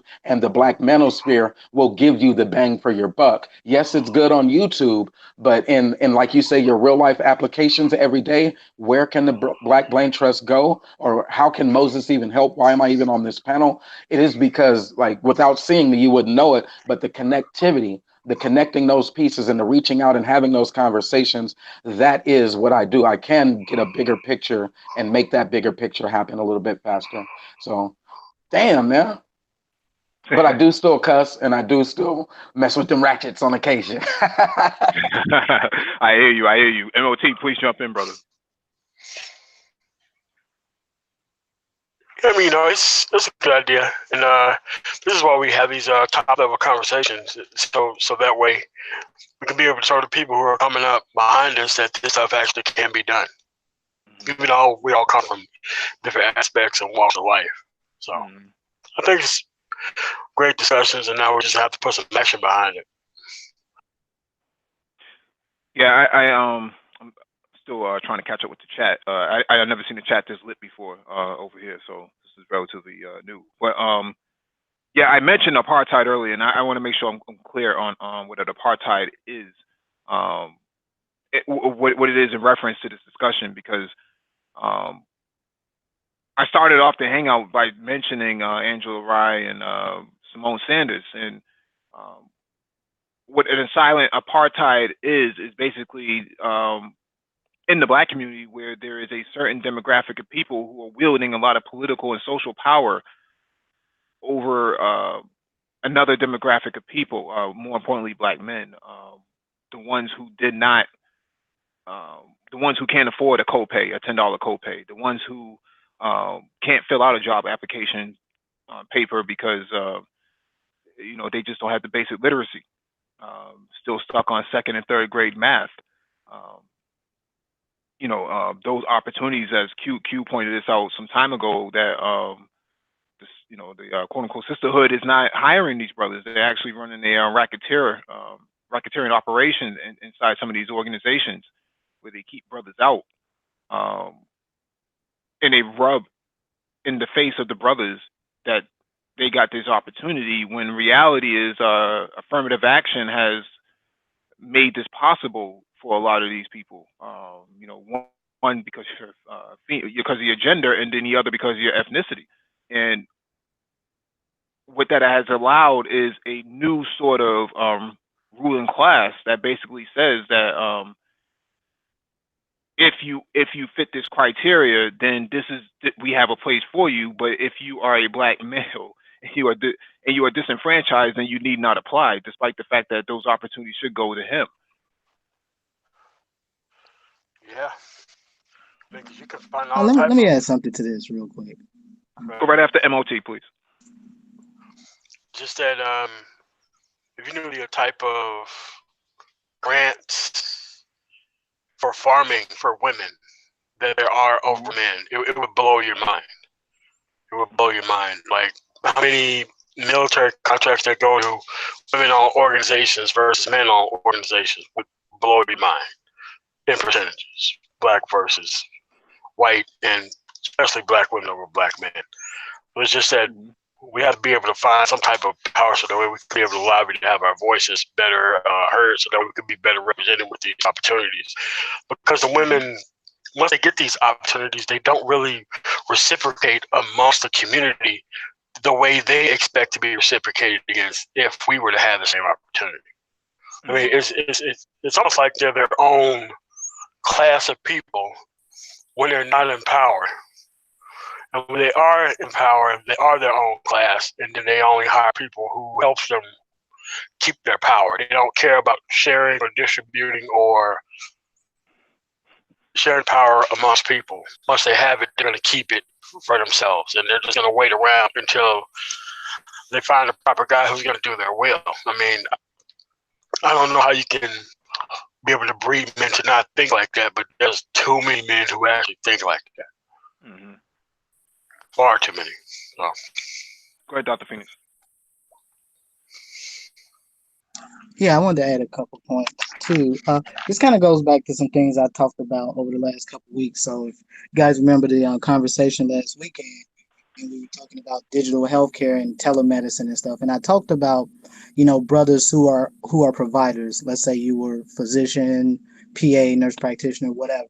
I talked about specifically that brothers who are in these fields where they are medical providers, they need to be thinking about being independent contractors. Why? Because one of the articles you talked about was about how black people are offered far, offered less, from recruiters, or, offered less in the fields of IT. And I talked specifically about in the field of healthcare, how black folks, and specifically black men, are offered, you typically are paid less. And one way to get around that is to be a contractor. Why? Because as a contractor, you're going to work with a recruiter under the vast majority of circumstances, and generally that recruiter gets paid off of whatever you get paid. So they get a percentage of whatever that salary or pay or whatever you negotiate with that system. And the reason I talk about that because one, it helps to mitigate a lot of issues that brothers tend to face, especially in a healthcare setting. Because I think it was myself and the other brother, Super Tricks. He talked about it, about just you just kind of come in there and you are literally the unicorn. And so, and the other part of that was, I also talked about brothers who maybe you didn't want to be a physician, so maybe you wanted to do something in the medical field, but maybe you didn't want to be a physician. So I said, about being a nurse practitioner. I talked specifically about how brothers, if you were to think about applying to, let's say, some of these nursing programs, these baccalaureate nursing programs, you actually have an advantage over Black women, and specifically because they are looking to get brothers. And so a lot of the work that I talked about that I do is that I spend my personal time mentoring and helping brothers. I've helped tons of brothers personally, tutored them in biology and other sciences or whatever. But I think this goes back to the point that I plug them in. I don't find these brothers on LinkedIn. These are brothers who come to me from the community because I get invited out to do speaking events, and I meet a lot of these young brothers. And so I get paid I get paid to speak, but at the same time I get a chance to pass out my business cards, and a lot of these brothers contact me offline. So this is how I typically do my stuff. So I don't typically do the LinkedIn thing, at least when it comes to getting young brothers in a career, because truth be told, most of the brothers, a lot of folks on LinkedIn, for the most part, if you're in the healthcare sector, you're already generally plugged in. I try to pick up the brothers that are kind of, they're kind of starting out. They don't know what they're doing. There's somewhere along those that they might not know exactly what they want to do in the healthcare field. They want to do it, but they want to do something. They just don't know what they do. So no, again, I think this whole conversation in general goes to the fact, to the number of things that I've talked about over the last few weeks about brothers just being just considering other careers, and how do you move and navigate through these careers, especially in the healthcare sector. Because again, healthcare sector, again, to the brother, to the panelists on here, it is one of those sectors where I will say definitely, you do see a lot of a lot of effery going on, where you see a lot of brothers kind of, you kind of get, you run into that, for especially I've dealt with it with Black women myself, where you run into a lot of the bull crap, and so yeah, I spend my time just trying to tell brothers, showing brothers, and giving them the game, and how do you navigate through this system, and once you get to that place where you can be a physician or a PA or something like that, you can decouple yourself from the system and just be an independent contractor and work for yourself, be a mercenary, eat what you kill. So Hmm. Yeah. That's dope. In class, you got a load lot of noise in the background. I'm not sure if you had Magic City or something like that. And if so, why I didn't get the invite? what was that, brother? You said he had Magic City. I said, why I didn't get an invite? Uh, I do so in my role in sales, I do like the financing programs for those medical providers. I particularly focus on the small business, so those who do 25,000 or more in financing, all the way up to those who do around $200,000 in financing. So probably annual production of around $2 to $3 million. So small practices in a sense, maybe no more than 50 employees. And so I do hear the stories. Even on just calling and just introducing myself, I can kind of start to hear the subtle nuances. My area that I operate in is like the Baltimore area. So Baltimore, Washington, D.C., a little bit of Virginia as well. A lot of challenges there. And the institutional challenges, what keeps me going and keeps me proud, is the fact that it is still tied to, credit scores, income, job opportunities, and different things like that. And so as people move into these spaces and they're running these businesses, many of them went for a certain niche. that they could be the doctor or the veterinarian. And so they really didn't have like the finance, and they didn't have the stats courses, and they may not have had the business administration. Definitely probably didn't do economics in order to fulfill their requirements. They probably had like a general course, but not as distinct as the one that I did. And I was top of my class even as a junior and a senior. Graduated with the highest honors there at Morehouse College. Um, Only saying that to say this, even having those conversations sometimes when you ask them things, such as, when we're looking at the books, how many folks are not able to pay their copay every day? So you're just trying to get a general gauge of what the opportunity looks like. How many? Tell me about your demographic. What are some of the things that you hear when it comes to the care that you would like to provide them? How often is cost a major concern for them?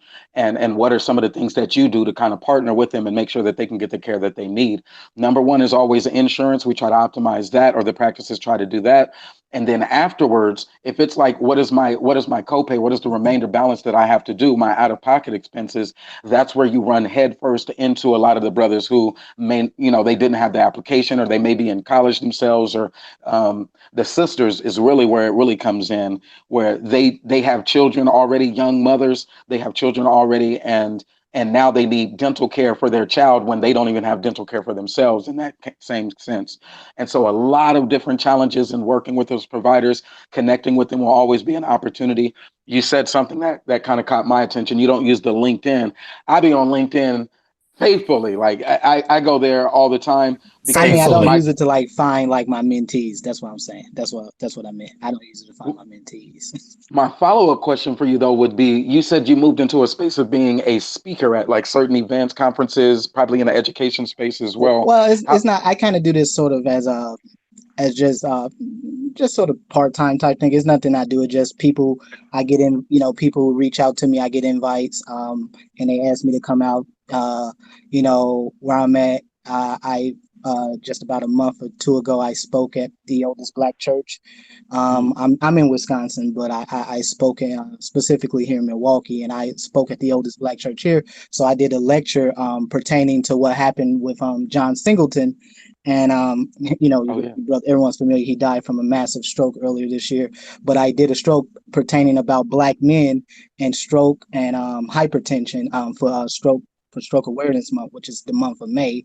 And so I was invited out there. I regularly do paid lectures at some churches across the city, who their ministers of health invite me in to do various lectures on various health topics. And I actually talked about the dental piece. I talked about that last weekend, if brothers remember, when I talked about dental. Most folks do not afford dental, so you have many public health. If you go to pretty much any major city, you have public health institutions Mhm. who generally have programs designed to get low income children dental care, because dental care keeps a lot of kids out of school. And Yes. and so I actually, the stuff you brought up is stuff that I've been talking about. Certainly talked about it last week, and certainly been talking about for the last couple of weeks since I've been contributing to the Black Brain Trust. But yeah, it's everything you say is absolutely correct. I mean, again, I think this is one area, especially those of us in the healthcare, where we do terrible at, because one of the rotations I do, I work in a vascular medicine and hyperbaric medicine clinic, and so I'm the only black person there. And so I work with a lot of white folks and stuff like that, obviously. But one of the Absolutely. things that I do, I learn how they start business and all this, and so I just soak up game. So that's one thing that I do encourage a lot of black folks in the healthcare professions, especially those that are providers. Go get some experience working at some of these small, medium-sized clinics, so you can see exactly how they run the show, so you understand what is needed. Because the place that I'm at, this guy is pretty much has the market and wound care cornered, and and he's making a killing doing it. So Absolutely. And see, I learned something that I can even use in my everyday, just in that one conversation right there, as another avenue when they may not apply, or they may not be able to get that financing. But for those people who are at those practices and they are inside of those communities and the challenges aren't going to change overnight, are there any additional resources that they may be able to leverage in order to get those kids and those families care? And you just gave me an idea of something. Hey, have you considered? Do you have the bandwidth to be able to look up for them or work with them and see, what the next steps would be in order to help them out? And so that adds value to them. So therefore adding value to me in my role. And so I'll be able to contribute a little bit more to the small businesses that I serve. So I appreciate that. Oh no, no Yeah. problem. But like I said, my work started when I was an undergrad, and so I started out as a Ronald E. McNair scholar, and so I did a lot of work in health disparities and in diabetes and diabetic retinopathy. So a lot of the work I did my project was originally built around addressing issues of diabetes and diabetic retinopathy in Black men. So it just happens to be that unfortunately, it is very difficult to get brothers to sign up for healthcare stuff. So it is what it is. But yeah, Yeah, I did want to add that there because there were a lot of things that were said over the last 30 minutes or so that I think that I have been saying for quite some time. But yeah, there are a number of programs you can in any city, any state you can go to. I would look at the health departments. They typically tend to have a lot of programs that can help out, especially with dental issues. They tend to have programs that help out that can help in that regard. So yeah. I wanted to touch on this before before we forget. The Black enterprise, which should be highlighted, that it focuses heavily on Black women now more so than Black men. I remember back in 2004, 2005, you could see Black men on the cover. Now you don't see that too much anymore. It says the SBA granted Black women over $160 million in business loans in 2018. Exactly. This is a part of that silent apartheid that I'm talking about, where despite the fact that Black men are disenfranchised, there's this sort of urgency to say we have to help women first before we help Black men. But then Black men don't have a voice in any of these sort of emerging trends and topics and discussion. Even the political aspect, they just don't have any input. Their input is requested. Maybe that's specifically for a reason, to keep a check on our power by empowering them over even allowing us to get any power at all. I mean, it's a strategic move on their part because they can. You see, Mike. But what happens when you give them power? So you see, Mike, I'm with you. I'm stuck on the Black men and the Black boys. When other people outside of this show talk Black, they talk all Black. When other guys talk Black, they have a difficulty talking about Black men because they're not in tune with the plight of Black men.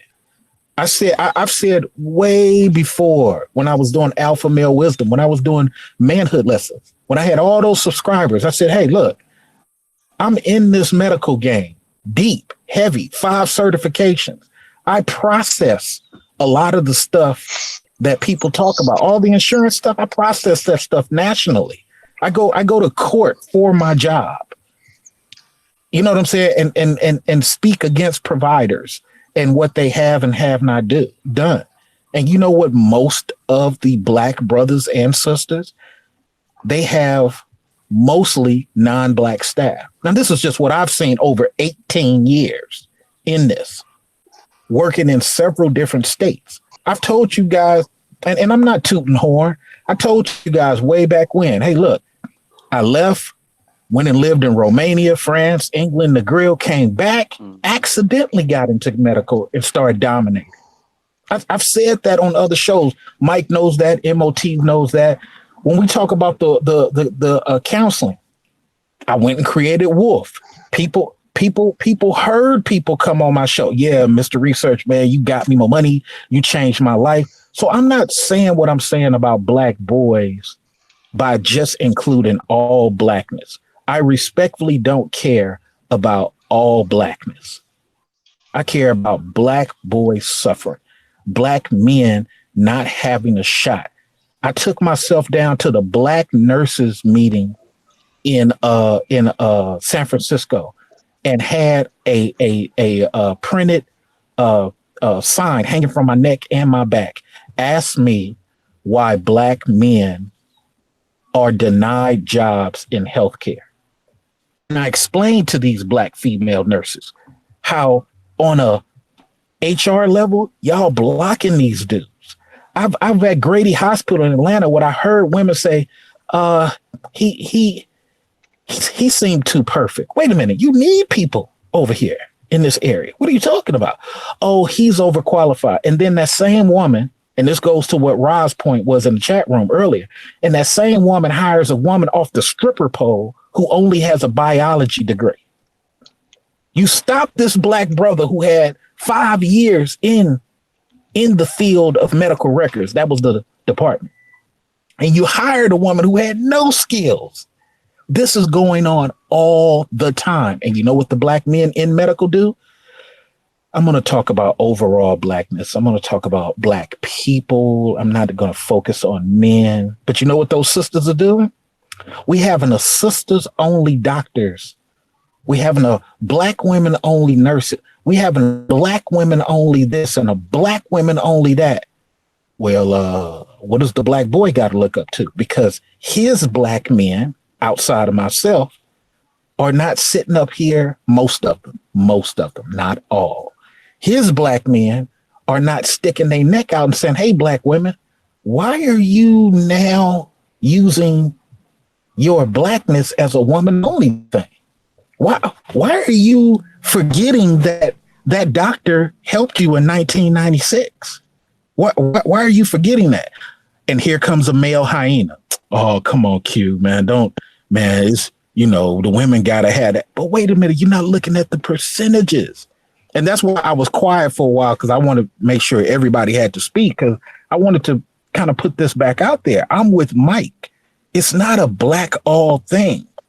It's not any of that. It's these black boys are not rising. Let's go back to LinkedIn for a minute.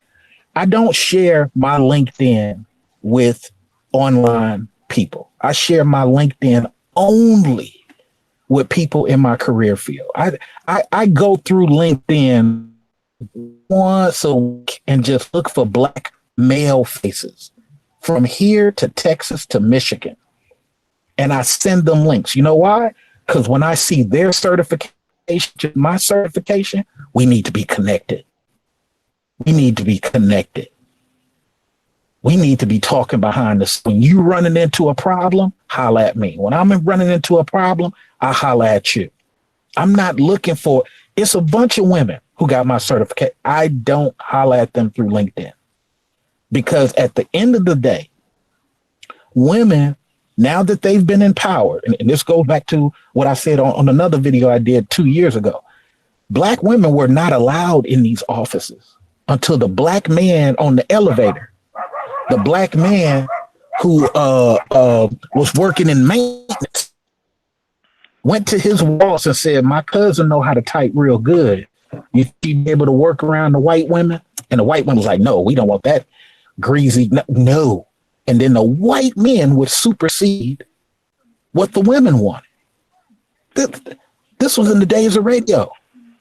And so now that we have did all of that work, and I went on women's channels, I went on white people channel. I don't hide in black YouTube. Everybody knows that. I go to other people's channels and have conversations outside of blackness, because we need to take the positivity of blackness to their streets, because when they ask us questions, we need to be able to articulate our reason. Mm-hmm. Well, why are your streets happen? Why is this happening? Why is that happening? Why are you black men not taking over teachers' union? We don't need to be said, but we are. We've been working on it. We need to say no. We're trying to get these black boys in places of power. We're trying to get these black boys, because look, here's what I've traveled, and I've said 30 seconds, Q. I've said this on many shows. Non-black males, because we don't talk family first. We don't talk about our children first. And when you talk to Ukrainian, Russian, that's the first thing they talking about, their kids and what have you. And all we're talking about is dating. So I agree with Mike. It needs to improve beyond we black. It needs to be black man, black boy. Right. I just want to read this paragraph real quick for those who are just listening, and then they can't see the screen, and then I'll bring in Sauchi. The surge of black women-owned businesses helped the U.S. Small Business Administration post double-digit dollar gains this year in loan approvals for those firms. Sauchi, I got to put you on mute, please. The SBA 7A loan program, the agency's primary and most common lending program, approved 696 loans for just over $166.7 million. $1 million for African American women businesses, up 3% in the number of loans and a 20% jump in dollar amount in the fiscal year 2018 from 2017. Businesses can use loans from that program for multiple purposes, including working capital, acquiring land, or purchasing equipment. Plus, the SBA approved 34 loans for $16.6 million for Black-owned women businesses, slightly down from 36 loans, but up 36% in dollar amount under the agency's 504 loan program. That program offers businesses long-term fixed-rate financing that can be used for such purposes as buying land. Businesses launched by Black women have been growing rapidly for decades, according to the 2018 State of Women-Owned Businesses report commissioned by American Express. The number of women-owned businesses increased by nearly 3,000% since 1972. The report analyzed trends in women businesses, including Black women-owned businesses, based on the 2012 survey of business owners and an annual gross domestic product estimates. And the SBA is benefiting from the contributors of Black entrepreneurs. While the data about minority lending by SBA-approved lenders is voluntarily reported, our current results show year-over-year increases since 2015 in the number of loans and the dollar volume provided to African-American businesses, says Bill Manger, the SBA's Associate Administrator for the Office of Capital Access. Additionally, a strong economy supported by the president's tax cuts and deregulatory agenda is allowing many lenders to provide capital on conventional terms and without the need for government guarantee. The SBA is committed to ensure all eligible small businesses have access to capital on reasonable rates and terms. The SBA just recognized October as being National Women's Small Business Month, honoring countless women, small business owners who have pursued their passion by leaping into entrepreneurship. The SBA stated women are a driving force in the nation's economy, starting most new businesses. The agency says women own 9.9 million companies that employ over 8 million people and provides employees $264 billion in wages. Additionally, Black-owned businesses, those owned by Black women and men, are contributing to the SBA's lending program. I tried to find some research as to how much went to Black men, and when I asked the SBA, they told me that they can't provide those numbers for me. This was a few months ago. Wow. You know what? Can I just take 15 seconds to say this, just based on what you said? While I do acknowledge, especially to the brother in the chat room, that they are of 1%.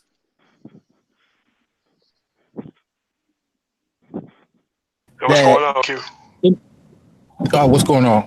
In the age of Obama, several Black men had to sue Black women for hiring practice and blocking them. So while the 1% and the 15%, this may not be happening to, the EEOC still has Black men as the highest complainants of hiring practices. So I respect and love the fact you brothers never went through this. I haven't went through too much of it, but again, I got 5 certifications. It's hard to tell me no. And when they do, then I go to the EEOC and then they say, well, wait. You hired who? And this guy got 5? That's ridiculous. Yeah, we got to sue him. So I've won 2 lawsuits based on hiring practices. And this is all I'm suggesting. But go ahead, Mike and MOT. My apologies. I just want to say that. I think Sauchi was next and then MOT. Good evening to everyone. Can you guys hear me? Yes, sir. Perfect. I just want 2 main points, but before that, about the performance of small business owners with women generally. They're only doing about $36,000 a year, so massive fail. So I'm gonna shut that down right now. I'm in finance. I see this. I mean, it's just a massive fail. It's a massive fail. Even with Black women, that's great. They're giving the money, but if you were a private investor, you would not invest. But one of my first main points was hopefully no one ever talked about this yet. In regards to raising the standard, as we talked about last week, to me, I think focusing on metropolitan areas around the country with brothers like us, having accountability within whatever professions they are. To me personally, accounting, law, things of that sort, and of course technology, very important because that is the now and the future. And obviously having one major hub within the country, with everyone being accountable from their own wherever they reside in their metropolitan areas. I think that's one way to raise the standard. Second thing with education, is the information age, man. So yes, we have LinkedIn. Yes, we know who the top people are in each of our own respective industries. We see what organizations they're a part of. We can see what type of education that they have, and thank goodness for the internet. You can look at those organizations and see those standards. We can look at those colleges and see the top professors who have their syllabus online. So we don't need anyone's permission to raise the standard. I mean, I'm in finance. I can tell you right now, I could look at some of the top guys in finance who have a hedge fund, who are also professors. Their syllabuses are online. So we could raise the standard with the kids before they even touch college. So they would already be above and beyond everybody before they even hit college. I mean, that's my main point, man. I mean, it could be But done. the women control teachers union. I understand that. I'm not talking about doing that through the organization. I'm just talking about doing that behind closed doors, not asking anybody anything. If you got your son, your nieces, I mean your nephews, godsons, anything like that, just groom them that way. And then when guys are coming up, I mean, we're still doing our thing, but when guys are coming up, now we have the numbers. We're not asking. We're not asking the women to participate. We're not asking any other group to help out, because now we're raising the standard above and beyond par. And now when we come in and we want to talk and we want to make and we want changes, we're not asking. We have the numbers now. We have the standard. We don't need a large number. 20% is good. 20% is critical mass. That's good enough. Once that happens, you don't need to ask anybody. This is what we got. They're gonna ask, okay, well, what about experience and how many people and blah blah blah blah blah. You set everything down. You had the lawyers and whomever, lawyers and accountants. They've written out everything that needs to be written out beyond their standards. Here's everything. This is what needs to be done. That's power. We're not asking. We've done the work. We're organized, and we have the numbers. That's my point. Go ahead, MOT.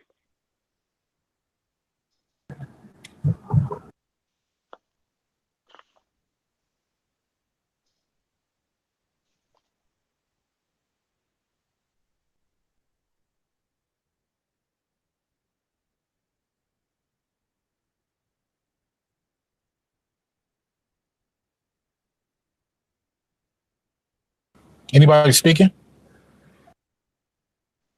Oh, sorry. I was on mute. Sorry, I was speaking. I was on mute. That's why it's imperative from this point forward that all Black men be very conscious of who they intend to have a family with from here on out. So that way you can be able to do most of the things that we're talking about, this can be an in-house thing. So that way you don't worry about society trying to push these specific rules down onto your child that should be taught in-house. Because by the time we get to them, they're already most times too far gone. So that's why it would be a great idea to just make sure that we're creating things so that way we can have more of a controlling stake in them. That's all I got. I totally agree with MOT. That was definitely my main point, because I mean I've talked to many people. Sad to say, more support from other races. Also, just even talking with some Black women, I can give an example to my ex girlfriend. She's married to a guy, MIT Black guy. She's Black as well. We were having a conversation a couple months ago, and she was complaining about Black folks in general, and Black men a little bit. So I broke it down to her, from the '60s. I broke down the policies. After I said everything, which I know I shouldn't have done, but I just had to test it. I told her all the stripes that Black men have gone through, Black people in general, but mainly Black men. And her response, well, that's not Black women's fault. If Black men really wanted it, they would have taken it. They would not have allowed us or any white women or anyone to get in their way. That was her response. And generally, that's the response. So that's why I say we can't,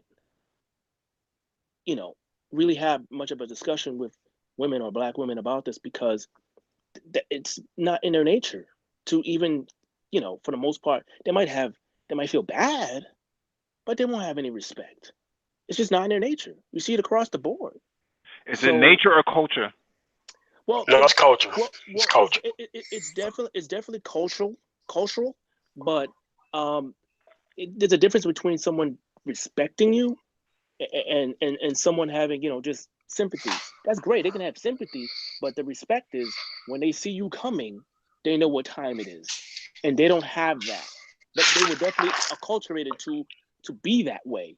So that's what I'm saying. We can't act or even really be seen making these moves for the most part until we're literally structured and we have the numbers and we're not acting at that point.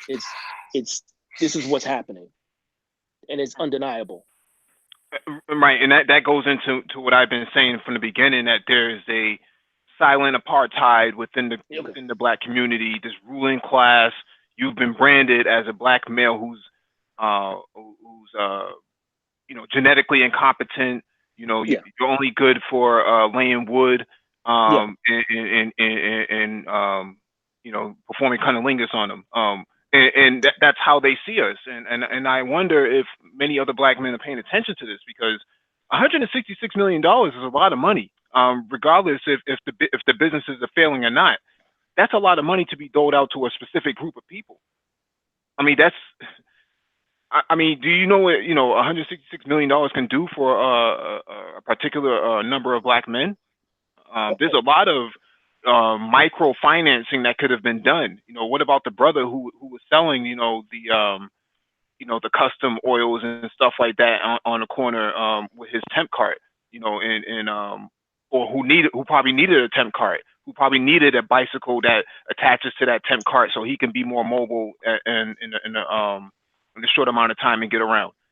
There's a lot of Black men who have good ideas and they can't get access to capital, and that sort of capital is being calcified within the group of people in the Black community who has very little respect for the Black male contingent.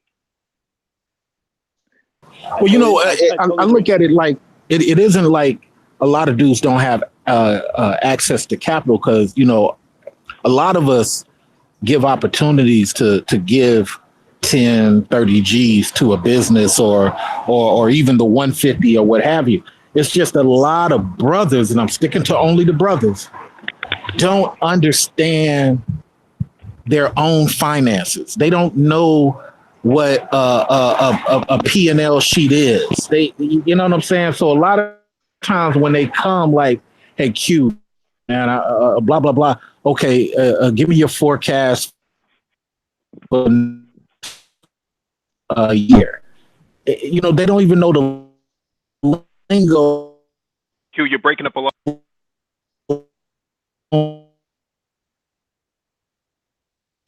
Just said. And to risk your money, people that don't have. Q, you're borging. You're borging. We haven't heard the last maybe 20 seconds of what you just said. My apologies. It's hard. It's hard to lend money out to people who don't have a second, third, or 15th plan in the event your customers stop coming.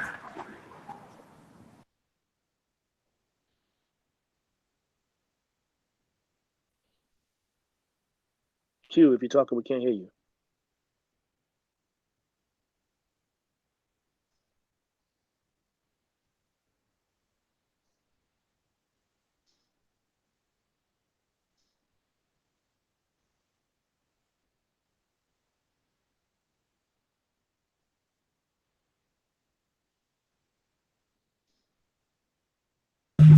Is anybody speaking?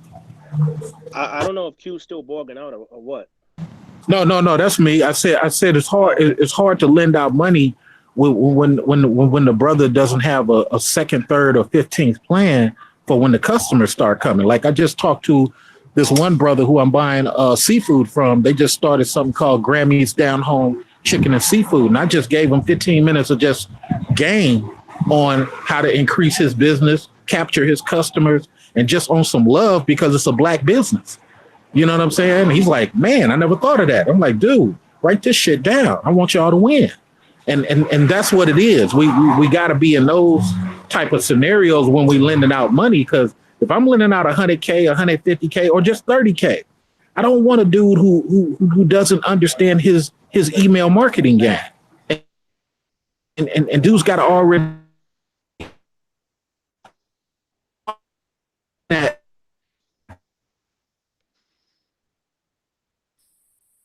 as the white man. Q,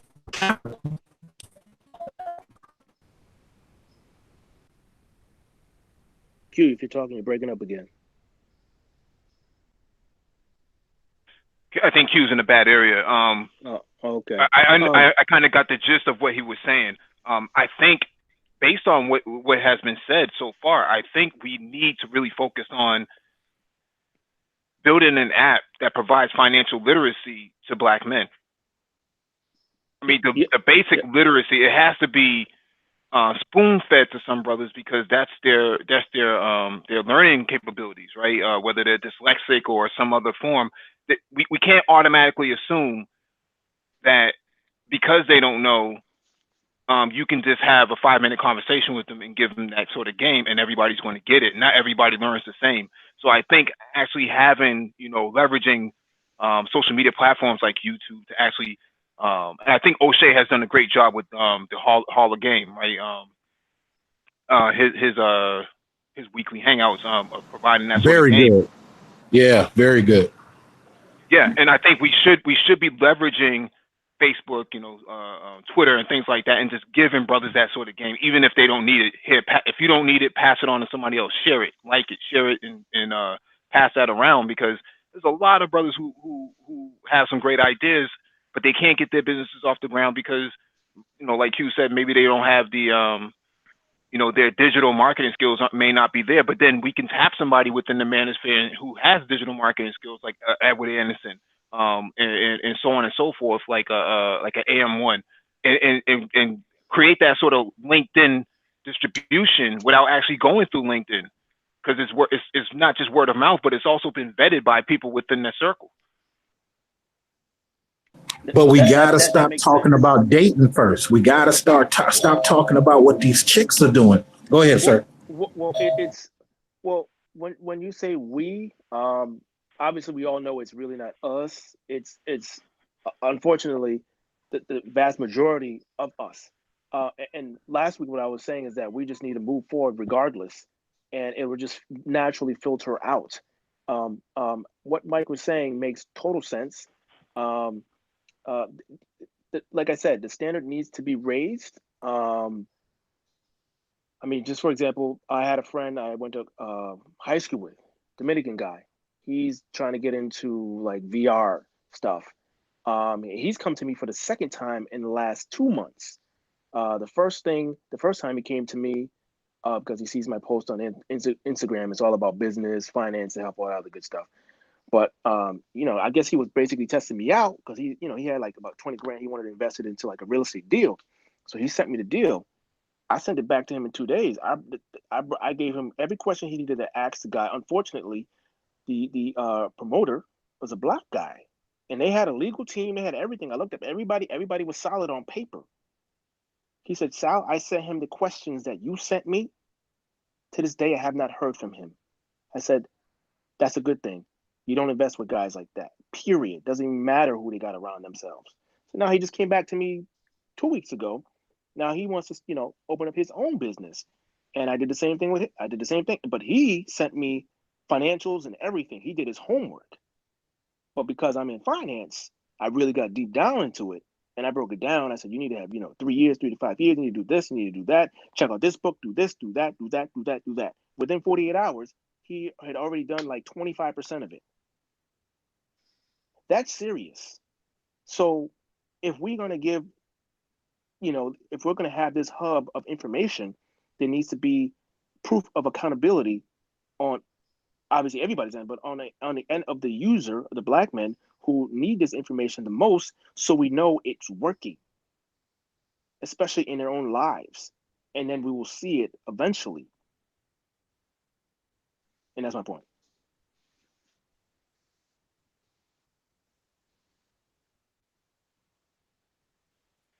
No, that was definitely dope. And you say some form of accountability on the end of the participants, right?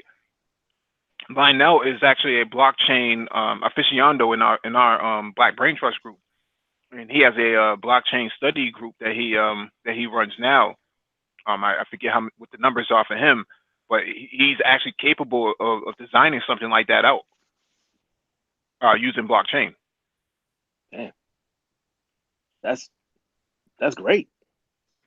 Yeah, yeah. And to Dr. Phoenix's point about brothers not having healthcare coverage and insurance, and not even going in to see a primary care physician,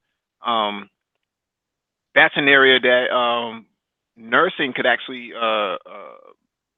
assist with artificial intelligence and machine learning.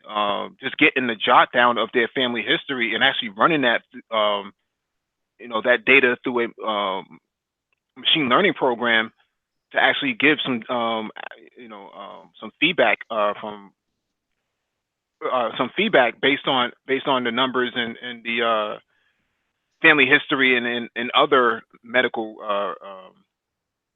research, can provide a new opportunity for brothers to actually get involved in the medical game. You don't have to be, the guy who does the sutures. You just need to be someone who does the initial visit to the home. Yeah, and that's going to be big. So mobile nursing should be huge, man. Mobile nursing, come on, man. Uber, your Uber and nurse to you, come on, man. It should be huge. Yep. So, yeah, the ambulance game, that's a multi-million-dollar industry in itself, because a lot of these ambulance rides, man, they charge you up for that, man. Last time I checked, man, ambulance ride was like $1,300. Jesus. Yeah, that's about right. 13, 15 in Colorado, so yeah, you about right. Yeah, that's about right.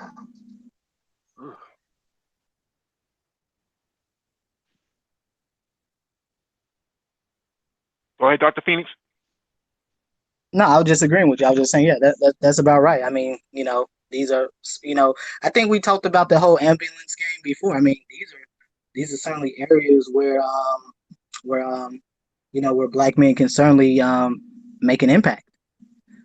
So, I mean, we've talked about this ad nauseum with just like all these ancillary areas of healthcare where, black men can have businesses and stuff like that. So, I think was it last weekend we were talking about telemedicine and telepsych, and you don't even need to be a healthcare provider to start a telemedicine telepsych company. You don't. No, and that's the point that I was trying to get to. That if we're gonna break out of this sort of this sort of apartheid sort of regime inside the black community, we have to start addressing black male issues first, and you can start by looking at the healthcare aspect. Um, and you can also Again, start. Say so that again. no, I'll just say again, that's exactly what what drew me to the Black Brain Trust, because again, if you go through these sectors of YouTube, no one never talks about the physiological cost that black males pay in this society, in terms of their health, in regards to the daily experiences we are subjected to. And so again, from day one, this has always been my focus, was always talking about specifically, the cost that black men pay in this society, in terms of our health. I talked about brothers living 10 to 15 years less on average than everyone. Hmm. How that's not considered a public health emergency, but again, my honest opinion is that it should be a public health emergency. You know, so I mean, yeah, I mean, these are all things that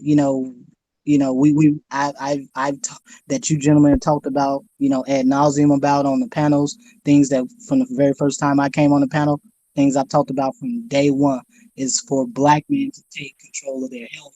And one of the areas that is one of the major areas of focus for me is that I have, again, being a dead horse, but the point is that these are major. This is where I do believe it does start, because I talked last week about young black boys falling behind at third grade, and then by the time most of them are about 5, 6 years old, many of these young black boys are already on psychotropic medications. They're on Ritalin, Adderall, Concerta, and we already know that many of these medications do have uh, uh, some pretty serious negative effects on the growth and development of young boys. So and And actually, in fact, I'll put this out here, is that if you look at if you just examine any young black boy that's on any of these psychotropic meds, notice that they never get better. They tend to get worse. yeah, absolutely, because it's too early in the stages of their social development to actually be beneficial to them at all. It actually makes them dysfunctional. And then you think about the physical health aspect. A lot of black men walking around with round bellies, man, like they're in their first or second trimester. Um, that affects their ED, erectile dysfunction. So Yep. it you're basically creating incels through psychotropic drugs, as well as poor hygiene, just not taking care of themselves. You know, they get on these panels and they complain about certain women not checking for them, when in reality, even if they could get a woman to check for them, they couldn't get it up anyways. Yeah, in regards to mental health, because I think this is a big area too, especially pertaining to the. I think this is probably key to this topic, is that just speaking of young black boys and even young black men being medicated. I mean, we're seeing uh, an exponential rise in black men who have, for example, who are being diagnosed with schizophrenia. Many who are being diagnosed with depression. I mean, depression has always been a big issue in the black community, but I think a good argument can be made is certainly probably more prevalent among black males, and part of the reason that black men don't have spaces to where they can, talk about the things that most affect them. But even with all that said, we also know that in the healthcare sector, you're not technically supposed to. It's technically contraindicated that you are not supposed to give any psychotropic med to a patient under 25 years of age. And part of the reason is that the brain is still growing up until about 25 years of age. And so there's research on it that talked about this and stuff like that. But again, in many respects, we know that that's not typically practiced. But again, we do know that potentially that giving psychotropic meds to anyone under 25 can can have a can have a negative effect. Yeah. Continuing on health, I think major issue again, and it's really sad to say that a lot of black men, is really just to, impress women, unfortunately, as opposed to just focusing on their own basic health.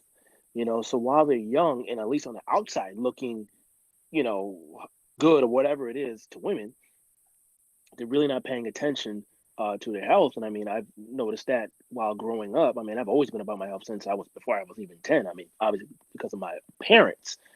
But now that I'm 36, I mean, geez, I mean, especially when I go back home in Rhode Island, I see some guys and it's like they have freaking aged. And it's like, dude, what are you doing? And it's like this, it's almost like they're still in high school, their mentality. They're really not taking care of themselves, period, across the board. And then when you try to tell them, not not looking down or being condescending, but just let them know, hey man, like you understand you're a man and you're only in your 30s or even 40s. Like you're not supposed to look like that. You're not supposed to feel like that. Like you're not an old man.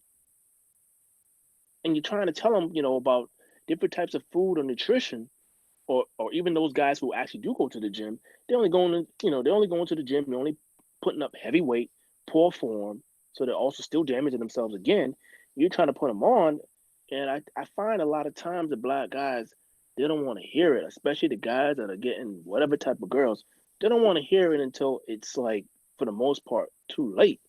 That's at least my experience um, with interacting with black guys, at least out from Rhode Island in that area. I mean, I'm out in the DC area, so I really don't. I mean, guys out here are pretty much on top of their game. So I don't know what's going on around where everyone else on the panel is, but that's what I've seen growing up. It's pretty bad. Yeah, you can't fight, institutional supremacy in if you're not in fighting for them, and you can't tear down an apartheid system within your community if you don't have enough literacy. So that goes part and parcel to each other. Go ahead. Yeah, I was just gonna say, just to answer anti-gravity's question in the chat, um, it is being handed out like candy. Adderall. He asked about Adderall and Ritalin being handed out like candy. Here's how it happens. So if you have a child in the school system, particularly your boys, if they're in the school system, what typically happens, we all know, young boys, very rambunctious, high energy, need to have, ways of, burning off the energy. So typically many of them, oftentimes, can't sit still, if you will, in a classroom. And what happens is that the teacher typically says to the parent, well, I think your child has ADHD and they need to be medicated. The problem with that is that the teacher has no right to tell you that. First of all, she's not a licensed health professional. Two, she does completely out of her lane. It's not her discipline. And so what happens is that, unfortunately, it's the mothers. I'm just gonna be really honest here. It's the mothers. The mothers are the ones who consent to have these young boys tested, quote, for ADHD. Although I'm not so sure about the ADHD thing. I've never have been. But again, it's the mothers who consent because the teachers, quote, put pressure on them and have them sign these papers. And eventually they go get tested by whoever's the school psychologist and such like that. And then they go from there, they'll go see a physician, a pediatrician or something like that. And they're usually prescribed Adderall or Ritalin or something like that. And typically that's how it works. But once you get that designation, you're technically counted as special. And I'm pretty sure I talked about this before on some of the other Black Brain Trust panel discussions. But you get counted as special ed, and that moniker follows Black boys throughout their entire academic career. And so whether they're going from elementary school to high school, it will follow them throughout that whole time, which is also part of the reason why you see this massive imbalance of young Black males not getting high school diplomas. Where I'm at, the city I'm in, it's about 60 to 70%.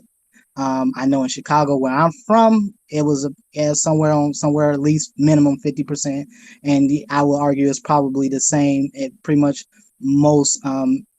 any other city you go to where there's a sizable black population. And again, we know this happens because these teachers essentially, they there's this agenda to really just not educate black boys, but also make sure these boys aren't able to compete in the world. And so again, I would never expect a white teacher to be able to teach a black boy to how to compete against their son. And so, with that said, I'll just leave it at that. But I do just want to kind of just kind of address what anti-gravity said in the chat. All right. Can we get some closing thoughts? We'll start with Man of Tomorrow. Hey, thanks for having me on the chat as usual. Shout out and peace to the chat. Shout out to the panel. Thanks for having me on. Peace.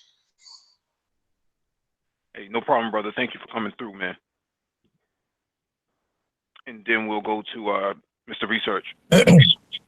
All right. So Mr. Research, I'm going to be speaking in Virginia. I say that a lot. In August at the Urban Game Changers, we're going to be talking about ADOS policy. As always, I'm going to be talking exclusively about Black sons. I'm going to be talking about the EEOC.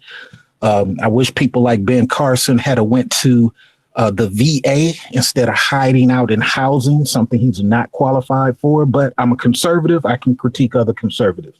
We're also going to have conservative hangout on Ask a Classy Black Man. Everybody's invited, Democrats too. It's all good. We're going to talk politics, no insults. And just everybody, man, think about these black boys who out there with a screwed up baby mom or a jacked up dad. And he looking for one of y'all to really give him answers and not just talk. The manosphere is doing too much talking, and we don't have enough of us with our hands pulling these dudes up into positions of power. I'm only talking power. Much love. Thank you, sir, for having me here. No problem, sir. Thank you for coming through. Dr. Phoenix, closing thoughts? I think I said everything I needed to say with what I just said a few moments ago. But again, as always, Brother Mike, I appreciate the invite. Appreciate speaking to all the other brothers on the panel. And again, have a good evening. All right. Fauci. Thank you for having me on the panel. Great discussion. I'm gonna have to listen to the replay. I missed like 80% of it. It's definitely feels good to know that there are other black men out there. I mean, you know about it, but you just don't really see it. But it's good to hear, and at least for me, partake at least on the panel for now, with what's going on and for the future. Definitely look forward to future episodes. Have a great night. Yeah, thank you for coming through. I want to give a shout out to Brother Moses as well, man, for coming through. He dropped off before we can even give his closing thoughts, but definitely appreciate him coming to the panel and blessing the Black Brain Trust. He's a long-time listener, first-time panelist, so great to have him on here and drop his wisdom as well. If you have not hit the like button already, please do so now. Share the video if possible. Hit that notification bell so you get all the updates for some of the shows that we have scheduled in advance. We do have another show right after this in about 10 minutes, teleportation and quantum computing. This show is going to be about brothers getting into this industry, in this market ahead of time because it's going to take off in the next 20 years.